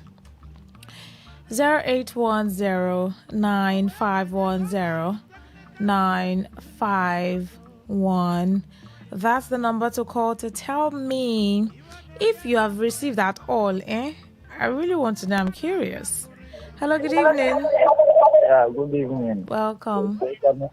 Yeah. Odima. Hi. It's Eleno. That's a good one. I love that. Thank you. Go on, please. Yeah. Alhamdulillah. Mind you, even I just remember something. My phone is flashlight. Message enter. I just check. This MTN people. I'm glued same time. I say, oh, Nana, you talk. I can't reading. I say, oh, because you see those people. Yeah. They send message, unnecessary message. It's true. They'll be sending you subscription messages. Thank you. I didn't know the other time. That's why I send you unnecessary. I don't know when I click rubbish. They begin to cut my money. Lose the airtime. No. They don't take them. Sure. So I have to call customer care. They tell me what to do. Since that time, anytime I receive message, I don't delete them. Okay. So now I've noticed that I have 1,000 plus. I tell you, I wish you. I don't shout to things. I say, I might be the team. I don't know. Nana say, okay. That's good, though. To me, it's not the solution. But at least they may do their promise now. So use that one first. And what you have lost is more than that. They should make sure their network. Yeah, they should improve the service of their network now. Like you said, some people they miss contact with their business. Exactly, that's true. All right. Thank you. Let me see. Let me get my own too. I've not received yet too, and I'm sure I've not missed any message. Hello, good evening. Hello. Hello, good evening. Welcome. Move away from your listening device. It's interrupting the call. Okay, it's better now. Go on. I've not received mine. What network do you use? MTN. Okay. Did you really experience poor network this period? Exactly. No. If you really did, don't worry, you'll get it. It's still rolling out. I'm sure it's coming in batches, so your own will come. And when it comes, don't forget to let me know. Okay. Thank you. All right. I'm waiting for my own too, because on both my phones, on this phone, on the other phone, I need to be compensated, because it was really terrible at some point that sometimes I have to come out of my house if I'm trying to maybe send a message that I want to be urgently delivered. I have to walk to the gate sometimes just to ensure that message gets delivered, because if I stay in, it will not work. Hello, good evening. Yeah, good evening, my sister. Welcome. If I want to say, I say things the way it is. Right now, if I dial the number and put it on loudspeaker, place it on your ear, you will hear that the number you are calling is switched off, but with full service. I don't receive message. if somebody do transaction now for me, at You will not times see the alert. you will not see the alert. You as they change it from one network to at To the another. T2. That number have been, so many people have come here and asked me that they have been calling my number switched off, not reachable. At times they will tell me, at the other line, they will tell me the number you are calling does not exist. And it's inside your phone, no, and it's working. The number I've been using the number to communicate with that person. They will tell me the number you are calling does not exist. This is all the poor service that we're talking about. You should be compensated. Don't worry, to come. Compensate. You don't want it. Well, you don't want, if they give you airtime, that you will not collect it. I will let it not be 1 naira 50 kobo. And since you use that number very well and you recharge it often, you'll be compensated above. Let it not be 1 naira 50 kobo. Don't worry, they'll give you to complain this month. People are receiving, like, it depends on how much you use the number, how much you recharge on it, and that's how much you get as compensation. If imagine you're always, that's your most active number, and that's the number you use to make calls, to browse, to do data and everything. If they're compensating you, of course they know how functional, how active that number is or that network, that SIM is. So they'll know how to compensate you.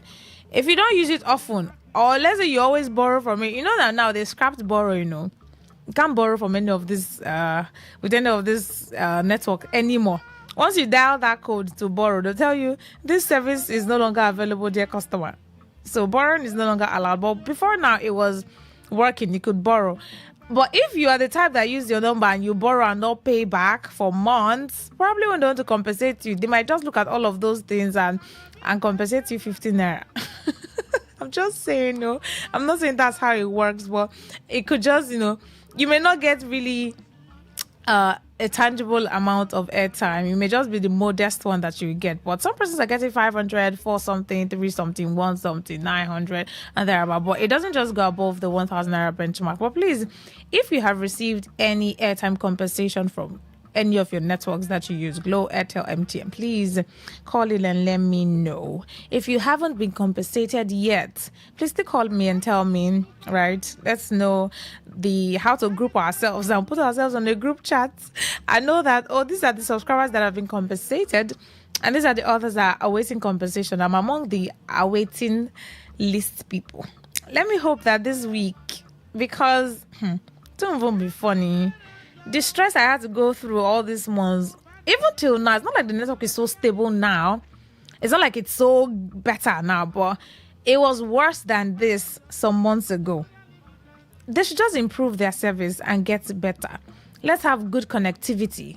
Not that you be on a call and it's be showing connecting, reconnecting. Sometimes you're on a WhatsApp call. You can't hear what the person is saying. Hello, can you hear me? Can you hear me? You're changing position from the window to the door to the bed to the chair just to get network. Can you hear me? The moment you say, can you hear me? The person replies, yes, I can hear you. And they start talking. Immediately they start talking again, the network is off. The network bar sometimes it will be showing just 1 or 2 or even blinking. We just need good network, I beg, because there's really nothing you can do without internet. There's really, you to be like you are disconnected from the world. It's that bad. 08109510951. That's the number to call to tell me if you have been compensated at all by your network provider. If you haven't, please still let me know. If you have, tell me how much. I want to know. Thank you.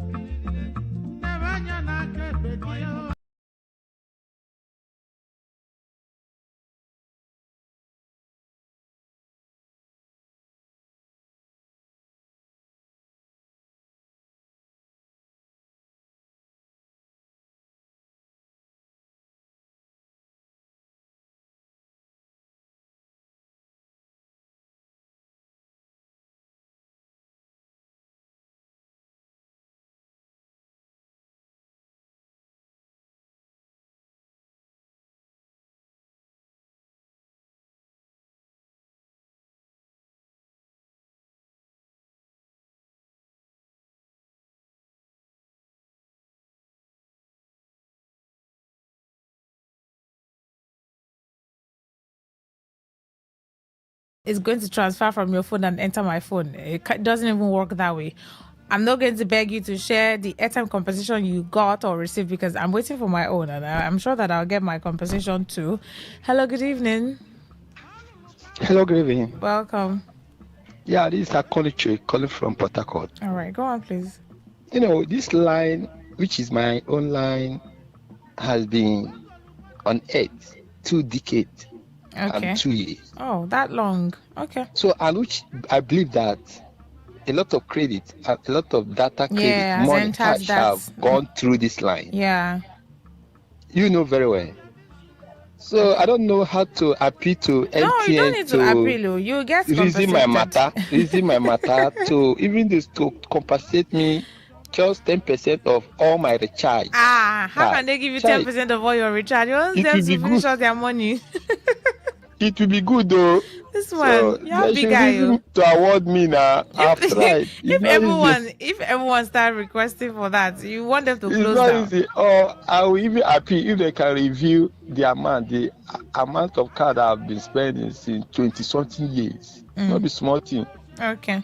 All right. That means, but the normal no. You want to buy that company with that too. Have you gotten any airtime compensation yet? Okay, that means you haven't gotten yet. Don't worry, it's rolling soon. Yeah. Let's check comments on Facebook. You can go drop a comment on Facebook at Today95.1 FM. Just check and drop a comment there. Let me know if you have been compensated. Okay. This comment here says, I beg all my phone numbers and a bank account number. Make them put my own for my OPay or PalmPay or Money Point. Are you even serious? Nigerians and crews, yeah? Okay, they should send your own airtime as bank alert, as credit alert. If everyone starts demanding always, if they want to compensate everyone like that, you want them to close down? How are they going to send it? That one is from Ataisi Sunday Owaji. This other one is from Engineer Good Friday Barile Nidon. He says, not yet. All right, don't worry. You get it soon. Okay. This one is from Amezi Emmanuel. He says, compensation for where? Since when? Compensation on your airtime, on your number, rather. Yes, compensation on your number. Airtime will be dropped there. And it has started since last month. And it's still ongoing. So, in this month, more people will still get compensated airtime on their phones for the poor service that they've experienced all the while. That's what's going on. That's what's up. 08109510951. That's the number to call to let me know or share with us if you have been compensated. Please tell us. Let's join you and let's marry with you. If you have not been compensated, please still call in. Let's hope together. So those that have received any compensation at all will marry with you. Those who are yet to receive will hope with you. And me too. A few more minutes before we wrap up the show. Yes, for text messages or WhatsApp messages, 0701933962. Right. For calls, 08109510951. Someone may even say, this network is still not better. I'm trying to call in Rona and I'm still not able to get through to you. I'm still trying to get through, but network is not allowing me to get through. Keep dialing. Just keep dialing. You definitely get through to me. Hello, good evening. Good evening, Rona. Yes, welcome. I'm just receiving 120 naira. Oh my goodness. Oh my God. Oh, you just received your own. Oh my God. You see that does not really measure to the network, but at least now you got something. Thank you for sharing. All right. Thank you. Use your 120 and make a call, okay? Hello, good evening. Hello. Yeah, good evening. Welcome. Can you speak up? Your voice is very low. Okay, my name is Ike. All right, go on. This MTN compensation. Now, this federal government, the students in the where they pay money to 50%. Now, this kind of MTN compensation, now they won't bring from. Well, it's not like that's what they are going to be doing for, but it's just a way to show that they are willing to And you don't improve. see anybody when they don't compensate. Yes. 2 people that I know, I saw it. They received airtime. You've not received yet. I never received. Don't worry, it will come. That government It will enter. Don't worry, it will enter. Just be patient. Let's hope together for you. Hello, good evening. Welcome. Go on, please. Hello. Is it network that dropped your call? Oh my goodness. Hello, good evening. Hello, good evening. Welcome. My name is Shalom. All right, go on. Like, the network is very, very bad.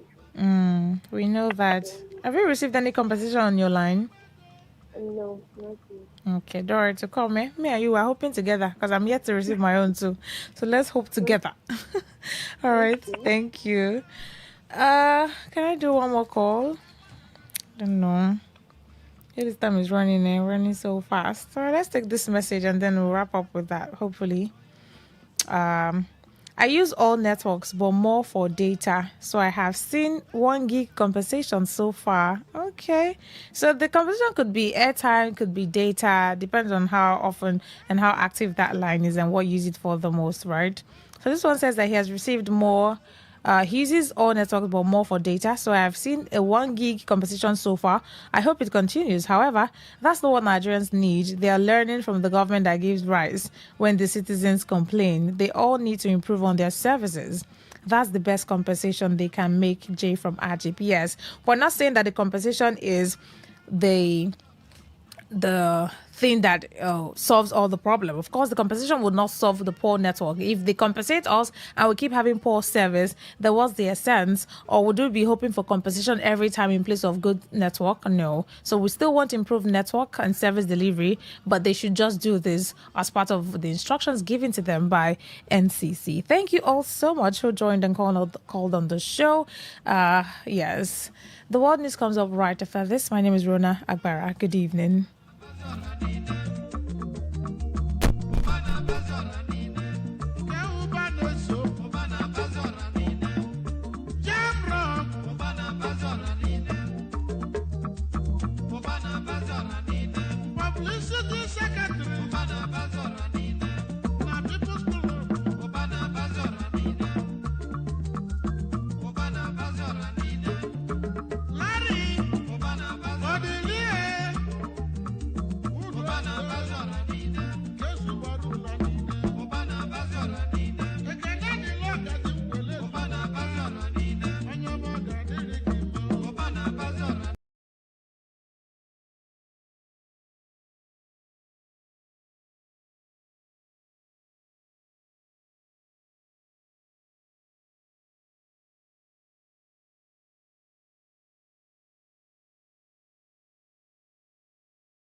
FM. Whether it's happening in Port Harcourt, South South, Nigeria, or around the world, we've got you covered. On air, online, delivering balanced news and unbiased analysis. Today, 95.1 FM. This is Today, 95.1 FM, Port Harcourt. News.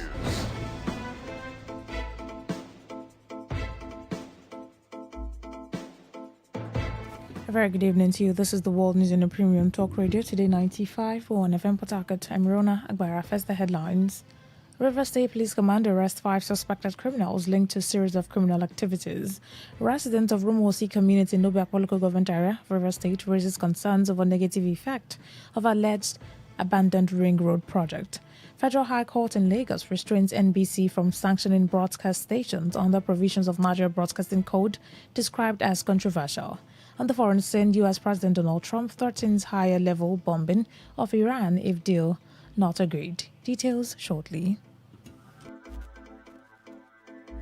The River State Police Command says it has recorded a significant breakthrough in its ongoing efforts to combat crimes within the state, while the arrest of 5 suspected criminals took effect.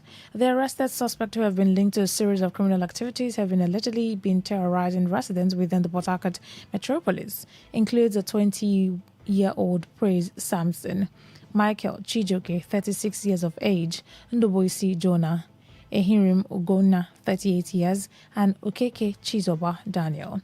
In a statement by the Command Public Relations Officer, ASP Agabe Blessing Kabolo, she said one Rosemary Vincent, a resident of Port Harcourt, reported a case of fraud involving her house help, Praise Sampson, on the 26th of April 2026. The statement said preliminary investigation revealed that the said Praise Sampson was deceived into boarding a taxi by 2 male suspects, who subsequently compelled her to produce 2 ATM cards belonging to her employer. The suspect fraudulently withdrew a total sum of 4,670,199 naira from her employer's bank account. Upon receipt of the report of the complaint, operatives of the Command Divisional Police Station Choba, acting on the directive of the Commissioner of Police, CPO Lugbenga Adepoju, swiftly carried out a coordinated operation that led to the arrest of the suspect. The statement quoted the Commissioner of Police, River State Police Command, CPO Lugbenga Adepoju, urging members of the public to stay vigilant, avoid interacting carelessly with strangers, and never share sensitive banking details such as ATM cards or PINs. The Commissioner of Police added that members of the public should avoid boarding suspicious vehicles and report any unusual activities to the police promptly, and assured residents of its continued commitment to their safety and security. Fire outbreak has raised down a motor mechanic workshop within GRA Phase 3 in Port Harcourt, River State.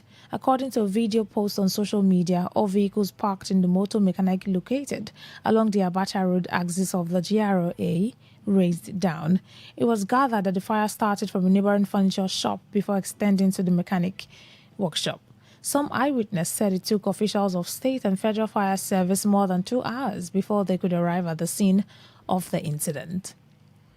Concerns appear to be mounting over minors and teenagers' exposure to social media, with some concerned parents calling for stricter control of access among young users. Some parents who spoke in an interview with Today FM's correspondent said they limit their 11-year-old from the use of phones but strictly supervised for schoolwork. Some said that children are not allowed to browse freely or watch online videos due to the prevalence of inappropriate content. They advised that children should not own personal phones or access social media until about the age of 18, warning that early exposure can negatively influence their behavior, especially with several harmful habits seen in children today are learned online, making parental monitoring essential. The parents, however, advocated for community awareness and parental discipline, which they said remain key in addressing the growing concerns around children's use of social media, just as they added that collective responsibility from families and society is necessary to ensure children are protected from harmful digital exposure. Like by using those AI or Google to Google their homework. After that, how to collect it. Even when my husband is giving them to use to watch video, I don't accept it, because me as a mother, the thing I normally say in social media, I don't think that children can you see it and they will not be adapt to that system. You understand? Maybe at times you open phone, what will be seen that see man and woman do all those things. Actually, it's not to that age. In those days, there was nothing like social media, phone, and all the rest. During our days, I felt that we behave and have some control in most of the things that we do. Things that is happening. Sometimes I do advise my co-parents that they should be checkmate their children, internet, constant appearance, because it is very bad for someone having children around you. You don't know what your children are doing.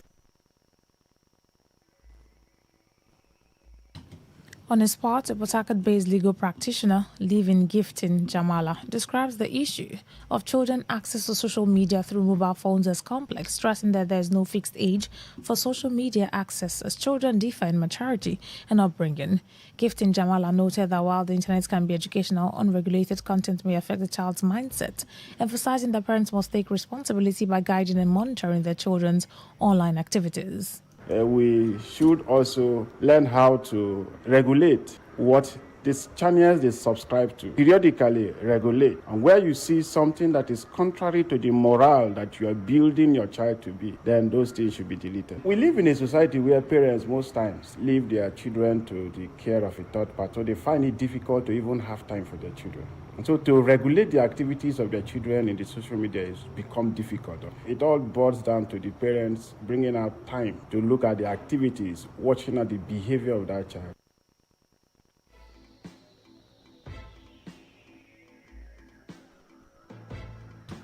Mixed reactions have continued to trail the credibility of Nigeria's electoral process, particularly on whether votes will truly count in the 2027 general elections. Speaking in an interview today, FM's Odinakachi Celestine, some residents expressed cautious optimism, while others raised concerns shaped by past electoral experiences. A public affairs analyst, Chiburoma Nwaboise, maintained that votes will count, noting that the level of concern shown by politicians during elections suggests that the public participation remains significant. He argued that if votes were irrelevant, their political actors would not invest heavily in influencing electoral outcomes. Votes do count, and if vote does not count, politicians will not be worried the much they are. Like political party will actually create room for the votes not to count, because if people come out and march to vote, the vote will count. What is going on with our political system? It is a bit normal. It is a bit normal for a democracy to like have some sort of turbulence and crisis. It is in those crises that we grow stability and strengthen our democracy. Nwaboise further described Nigeria's current political tensions as part of a natural phase in democratic development, adding that such challenges can ultimately strengthen institutions. In contrast, other residents expressed skepticism, arguing that elections in Nigeria have historically been influenced by money and political connections, raising doubts about the chances of achieving truly free and fair outcomes. Well, I must say that over the years, if I must go by the antecedents of elections in Nigeria, you and I know that elections have never been free. It's about how much the contestant has to throw around or how connected you are. So that's what plays out there. You see the INEC form come up with guidelines and tell you how the election would be managed, and at the end of the day, it's not so. I don't think it will be anything different. The smartest takes it.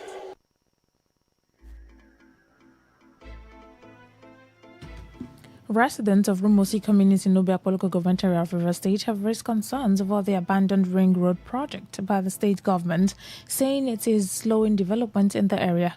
The residents said the suspension of work on the project has negatively affected economic activities across Rumosi, Rumwekini, and Ogbogoro communities.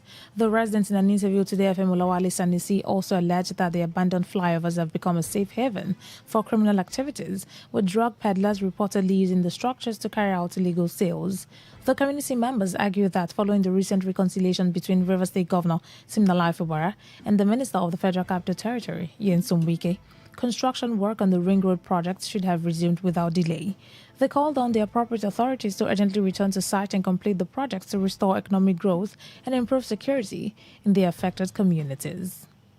The flyover at Rumosi has been finished. They are using the road, unlike Obogoro axis and the Rupoko axis. But here now, we are using the road. We have rainy season, sunny, dry, using the road frequently and normal. But the only thing I would say is that the abandoned project at Rumosi is like bringing excessive crime and abuse of drugs due to underage. We always adventure into the flyover. For the people of Rumosi, and not only Rumosi people, even the people of Rumekin and Obogoro at large. I think the problem started between the FCT minister and the governor himself. And then after the reconciliation and everything, it has been very difficult for the governor to go back to majority of the projects. People that are supposed to have completed their buildings along that route, the thing has kept them pending because they don't know when all the people will come back, maybe they will want to destroy or want to encroach. It has also forced development in that area.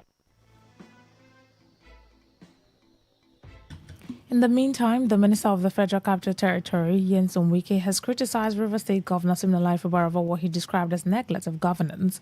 Wike accused the governor of prioritizing his second-term ambition while failing to present the state's budget to the River State House of Assembly.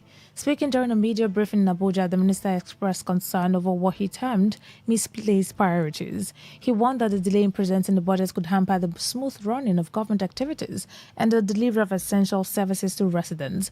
As you may know, the dispute is rooted in the ongoing political rift between Fubara and Wike, which polarized the Rivers State House of Assembly into rival factions. In December 2024, Fubara presented a 1.1 trillion 2025 budget proposal to the Victor Okojumbo-led faction of the Assembly, which is loyal to him. However, on February 28, the Supreme Court affirmed the Federal High Court judgment barring the Central Bank of Nigeria and the Accountant General of the Federation from releasing statutory allocations to River State.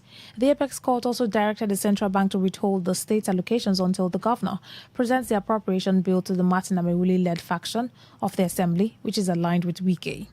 Following the judgment and reconciliation efforts by President Bola Tinubu, Fubara wrote to the Martin Amewule-led Assembly requesting a new date for the presentation of the 2025 budget. In the letter dated March 13 and personally signed by the governor, he proposed the convenient date in March for the presentation. However, when he arrived at the Assembly quarters in Port Harcourt with some commissioners on the scheduled day, they were denied access despite prior notice. Fubara maintained that his actions were in compliance with the Supreme Court's directive mandating him to present the budget to the Assembly.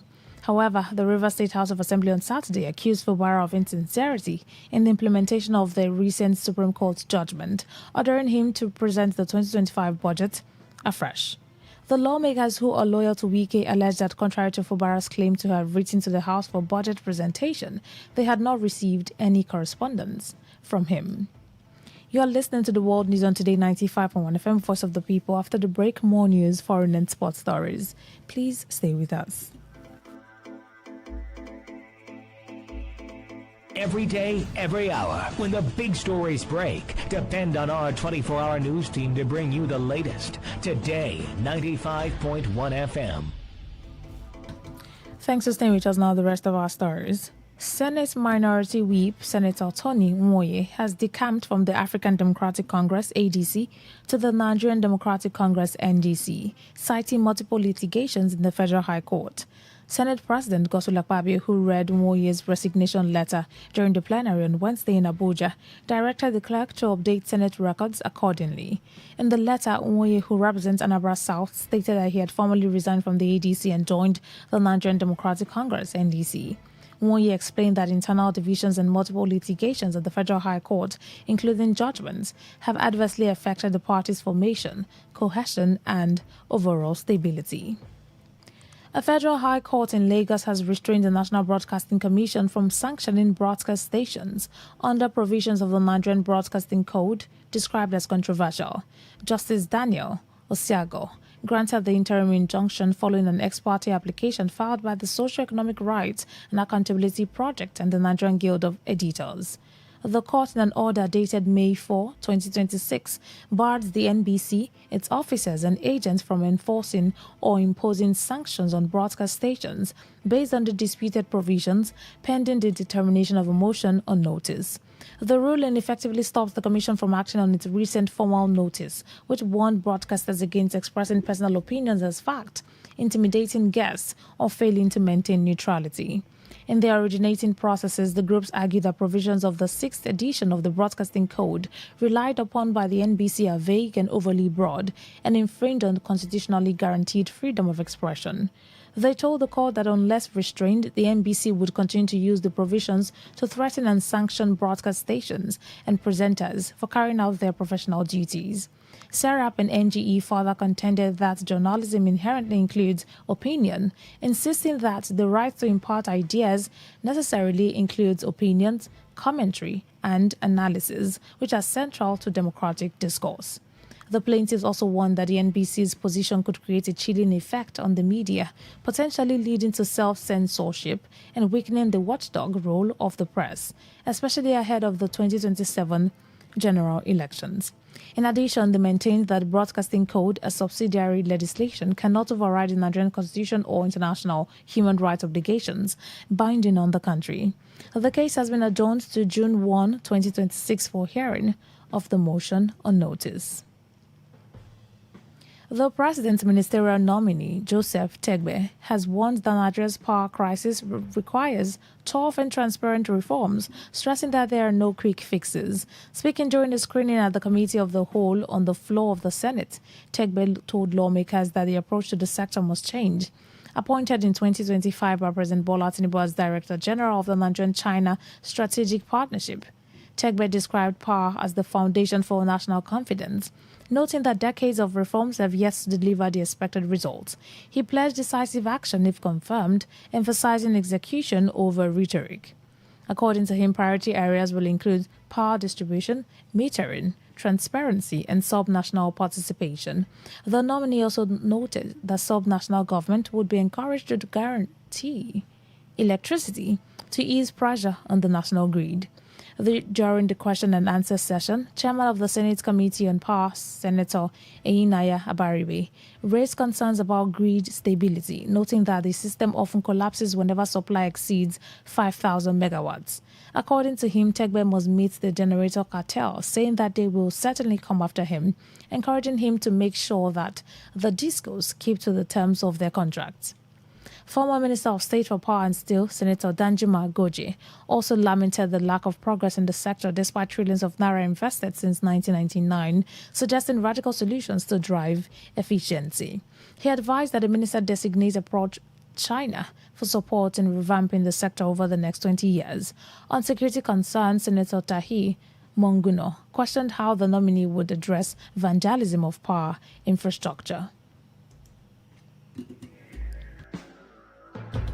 Senate President Godswill Akpabio and the senator representing the Edo North Senatorial District, Adams Oshomole, clashed on Wednesday, barely 24 hours after the Senate amended its standing rules to restrict eligibility for presiding officers. Trouble started when Akpabio began the reading of the votes and proceedings of Tuesday's sittings. Oshomole raised a point of order, but the Senate President reminded him that such interventions are not allowed at that stage under the Senate Standing Orders 2023 as amended. When Oshomole persisted, Akpabio called on the former Chief Whip, Senator Orji Kalu, to clarify the rule. Kalu reportedly confirmed that no point of order is permitted during the consideration of votes and proceedings. Despite the explanation, Oshomole continued to press his objection, prompting the Senate Whip, Senator Tahi Monguno, to caution him against further disruption, warning that disciplinary measures could be invoked.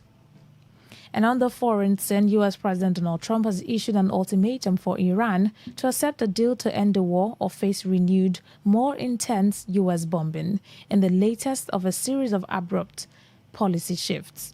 Trump's post came after U.S. news outlets Axios reported that Washington and Tehran were close to agreeing on a one-page memorandum of understanding to end the war and set a framework for more detailed nuclear negotiations. Trump announced a pause in the U.S. military operation to guide stranded commercial ships through the Strait of Hormuz after only a day, citing a chance to seal a deal to end the war. The U.S. leader said Washington's blockade of Iranian ports would remain in place as Tehran kept up its own closure of the vital trade route, which has rocked markets and spiked fuel prices. Trump wrote on social media that the decision to halt his so-called Project Freedom, a day after it began, came after requests from mediator Pakistan and other countries saying great progress has been made towards a complete and final agreement with Tehran. To end the news, here's a summary of the major stories. Rivers State Police Command has arrested 5 suspected criminals linked to a series of criminal activities. Residents of Rumbosi community in Obiakpo local government area of Rivers State have raised concerns over negative effect of alleged abandoned ring road project. We told you that the Federal High Court in Lagos has restrained the NBC from sanctioning broadcast stations under the provision of Nigerian Broadcasting Code, described as controversial. On the foreign scene, you also heard that U.S. President Donald Trump has threatened a high-level bombing of Iran if deal not agreed. That was the news as edited by Uchendu Ejowo. For comments and inquiries, please call 0818-289-2850. Send your emails to news@todayfmlive.com. You can read our stories on www.todayfmlive.com. on Facebook at Today95.1fm, on Instagram at TodayFM951, on X at TodayFM951. You can also join our YouTube live at Today95.1fm. I'm Rona Aguera. Thank you so much for listening. Good evening. Today's news, today's entertainment, today's sports, today's issues. Today on Today 95.1. Of up to 20 years, the parliamentary speaker, Anita Among, argued that the bill was designed to protect Uganda's self-governance without undue external interference and bars designated agents from engaging in political activities linked to foreign interests. However, right groups, opposition figures, and sections of the business community have strongly criticized the law, warning that it mirrors foreign agent legislation used in countries like Russia to crack down on civil society. Cape Verde has set up an isolation area and a multidisciplinary team in case passengers or crew of the Honduras cruise ship need assistance, following 3 deaths on board associated with acute respiratory syndrome. On Ascension Island, a passenger was removed from the boat and transported to intensive care, where he remains in South Africa with the only confirmed case of hantavirus. The hospital has already prepared an area with isolation capacity should it be necessary, demonstrating their mobilization and response capabilities. However, a dedicated team has been formed with doctors, infectious diseases specialists, nurses, and laboratory technicians to support patients on board and, if necessary, also on land. The cruise ship, with nearly 150 people aboard, was waiting for help off the coast of Cape Verde in the Atlantic Ocean after 3 passengers died and at least 3 other people were left seriously ill in a suspected outbreak of the rare hantavirus. Burkina Faso's authorities have secretly held and abused a prominent investigative journalist and dozens of others in a makeshift detention facility in the capital. Reporters Without Borders (RSF) said Atiana Serge Onlon, editor of the newspaper L'Envement, was taken from the home in June 2024 by several armed men in civilian clothes. Burkina Faso's military junta later said he has been conscripted into military service. According to the advocacy group, former detainees said Onlon and up to 40 other people have been held in a heavily guarded house in the capital as of late 2025, contradicting the government's claim.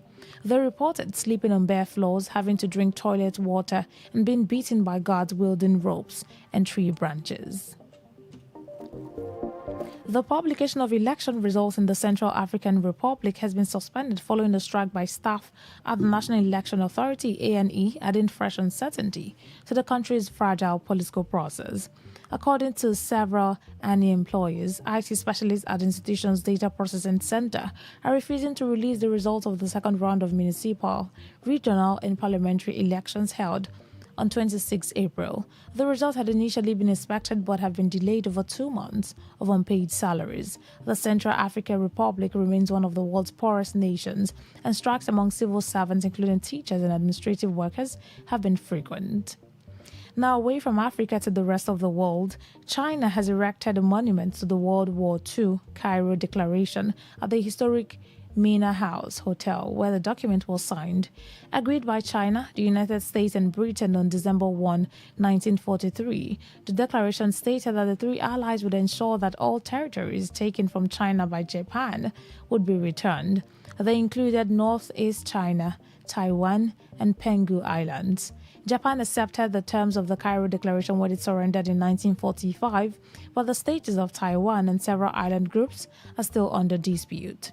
Set at the foot of the Giza pyramids, on the outskirts of the Egyptian capital, Mina House still bears witness to its many famous visitors, including Rome's named after former British Prime Minister Winston Churchill and his World War II North Africa commander Bernard Montgomery. At least 4 people were killed and 3 others wounded in an Israeli airstrike attack on the town of Zelaya in eastern Lebanon. The house, the head of Zelaya's municipal council, Ali Qassem Ahmad, and 3 family members were killed in the attack on their home in the western Bekaa town. Israel has launched an attack on southern Lebanon using fighting jets and drones, while the village of Meifondon was shelled with artillery, resulting in 2 deaths. The Lebanese armed group Hezbollah said it had engaged Israeli forces, claiming responsibility for an attack targeting a gathering of Israeli soldiers. Reporting from Beirut, newsmen said Israeli airstrikes hit part of Tari district while Lebanese armed group Hezbollah responded to Israeli attacks in several areas in southern Lebanon.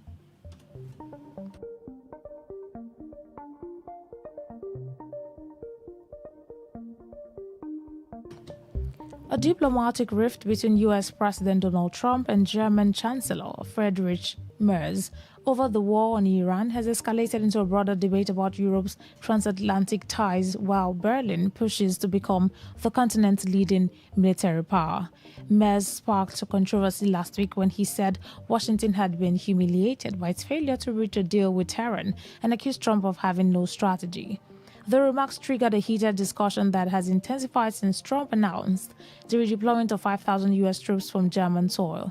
According to media reports, the withdrawal will include a Stryker brigade currently stationed in Vilseck, Bavaria, a redeployment that had first been mentioned by Trump in 2020. The announcement comes as Germany dispatched a minesweeper and a replenishment vessel to the Mediterranean bound for the Strait of Hormuz. On the foreign scene, Romania's pro-European Union coalition government has collapsed after Parliament passed a no-confidence vote against Prime Minister Ili Bolojan, triggering concerns about political instability and a potential fiscal crisis. A total of 281 lawmakers backed the motion, while only 4 opposing it, following the withdrawal of the Social Democratic Party from the ruling coalition.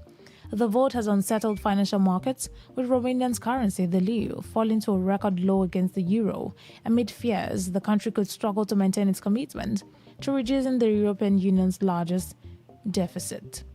President Nicolae Dan is now expected to begin consultations with political parties to form a new government, potentially under a different leader or a technocratic administration. Despite the political upheaval, Bolojan is set to remain an interim prime minister until a replacement is approved, as Romania faces mounting pressure to implement reforms and secure billions in the EU funding tied to fiscal discipline. Iran has introduced a new mechanism, the Persian Gulf Strait Authority, to regulate maritime transit through the Strait of Hormuz. According to reports under the system, vessels intending to pass through the strait will receive guidance from an official email address outlining the rules for transit. Ships are required to comply with the framework and obtain prior authorization before crossing the waterway. The move is part of Iran's broader efforts to assert control over traffic through the strait, one of the world's most critical oil shipping choke points, amid ongoing regional tensions and United States-led efforts to keep the waterway open. Earlier, oil prices surged above $114 before dropping to $109 per barrel. The United States Secretary of State Marco Rubio has told reporters that Operation Epic Fury, the U.S.-Israeli strikes on Iran, which commenced on February 28 and prompted a regional conflict, had concluded, as its objectives had been achieved. On the same day, U.S. President Donald Trump announced that the U.S. military operation to escort stranded ships out of the Strait of Hormuz Project Freedom, which was launched the day before, had been paused. In a media briefing at White House, Rubio told reporters that Operation Epic Fury was over and the objective of the operation was achieved. However, the first round of these in Islamabad last month ended without a resolution, and both sides have submitted new proposals since then. That story from US concludes tonight's edition of The World Today, as produced by Nakachi Celestine. But before we go, here's a summary of the stories that made the headlines.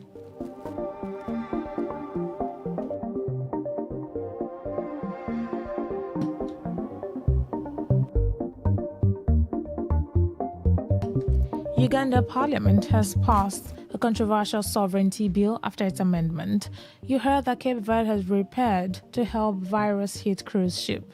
We told you that the Romanian government has collapsed after a no-confidence vote. And finally, China has erected a monument to 1943 Cairo Declaration in a historic hotel. Till same time tomorrow, do have a lovely evening. Thank you so much for listening.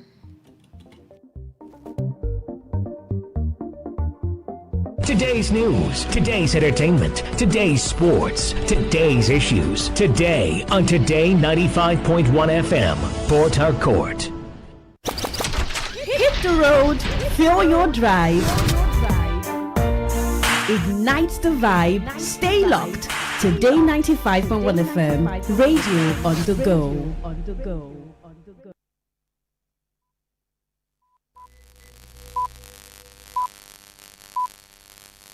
BBC World Service. I'm Nkechi Obonna in Nairobi with Focus on Africa. A Dutch cruise ship off the coast of West Africa is on lockdown following 3 confirmed deaths from hantavirus. What evacuation and containment plans are in place? We speak to the World Health Organization. We know that hantavirus is rare to spread from human to human. The most common is from rodent aerosol to humans, but the human-to-human is less frequent. And accessibility to public facilities and buildings remain a struggle for people living with disabilities in Nigeria. So how do they navigate the challenges? Most of these apps that do know your customer, and you go to scan your face and it doesn't scan your face because one of your eyes isn't open. I was trying to upgrade my SIM from 3G to 5G. That's all on the BBC Tonight in Focus. First, the news. BBC News with Govinda Gill. Iranian officials are reviewing a new US proposal amid signs of fresh momentum to end the war. President Trump has said he hopes the conflict will end if Iran agrees to the American proposal. Earlier, he paused the military escort of commercial ships through the Strait of Hormuz just a day after it began to help efforts to reach a deal. Sebastian Usher has this report. It's been another 24 hours of dizzying twists and turns over the Iran war. On Tuesday, the US strategy seemed to be newly dependent on unclenching Tehran's grip on the Strait of Hormuz, with the diplomatic path apparently on the back burner. Now, President Trump has ditched that approach and says that peace is all but at hand. It's being reported that there's a one-page document that the two sides are close to agreeing. The Pakistani mediators are talking it up too. The little that's come out of Iran so far, though, is as ever notably less enthused about developments. Oil prices have fallen and global stock markets have risen following reports that the US and Iran are close to a deal to end the war. The benchmark Brent crude has fallen well below $100 a barrel. Prices have fluctuated wildly since the start of the war. The World Health Organization has confirmed an 8th case of hantavirus on board a cruise ship at the centre of an outbreak of the disease that has already killed 3 people. It has also confirmed that the strain can be transmitted between humans. This person, a Swiss national, is being treated in Zurich. Others are on their way to the Netherlands, from where Anna Holligan reports. On board the 2 air ambulances are a 56-year-old British doctor, a 41-year-old Dutchman and a 65-year-old German who isn't currently showing any symptoms. When they arrive in the Netherlands, they'll be taken straight to specialist hospitals for further testing and any treatment they may need. The crew and passengers still on the Hondius are all currently asymptomatic. According to the Spanish authorities, the ship is due to reach a port in Tenerife within 3 to 4 days. There, everyone on board will undergo a medical assessment and, if fit to travel, will be repatriated to their home countries. Scientists say a massive wave that swept through a narrow Alaskan fjord last year is the second largest ever recorded. They warn it was only the early morning timing of the event that spared nearby tourist ships. The geologist Brentwood Hickman, who visited the site, called it a close call. We know that there were people that were very nearly in the wrong place, and it worked out just barely, and I'm quite terrified that we're not going to be so lucky in the future. Such waves, known as mega tsunamis, are caused by landslides crashing into water.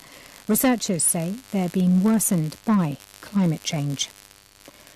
World News from the BBC. The pioneering media tycoon and CNN founder Ted Turner has died at the age of 87. His news network, launched in 1980, was the world's first 24-hour TV news channel. It revolutionized established broadcasting with its around-the-clock breaking news. CNN came into its own during the Gulf War of the early 1990s, with viewers able to follow the conflict as it happened. This was him speaking to the BBC in 2009. I think CNN was pretty good when I was running it, and so did everybody else that saw it, because we were allowed to come in everywhere in the world, and it was there was a lot of opposition to a global network when we started, particularly one from the United States, because people were afraid of cultural imperialism. President Zelensky of Ukraine says Russia has decided to reject efforts to stop fighting by launching drone attacks on several cities in Ukraine, which had called a unilateral ceasefire. Ukraine initially said the truce would start from midnight on Wednesday, but Russia never said it would comply. Regional officials say a Russian drone strike has hit a kindergarten in the northeastern Ukrainian city of Sumy, killing a woman. President Zelensky says Hungary has March. Oshad Bank said the $80 million in cash and 9 kilograms of gold bars were taken during a regular transfer between Austria and Ukraine. The incident took place during Hungary's general election campaign, which saw the pro-Russian Prime Minister Viktor Orban defeated in a landslide. Thailand says it will tighten oversight of tourist behaviour after a series of incidents involving foreigners caught having sex in public, warning they damaged the country's image and contradicted its culture. The Prime Minister's office said visitors displaying inappropriate behaviour would face prosecution. BBC News.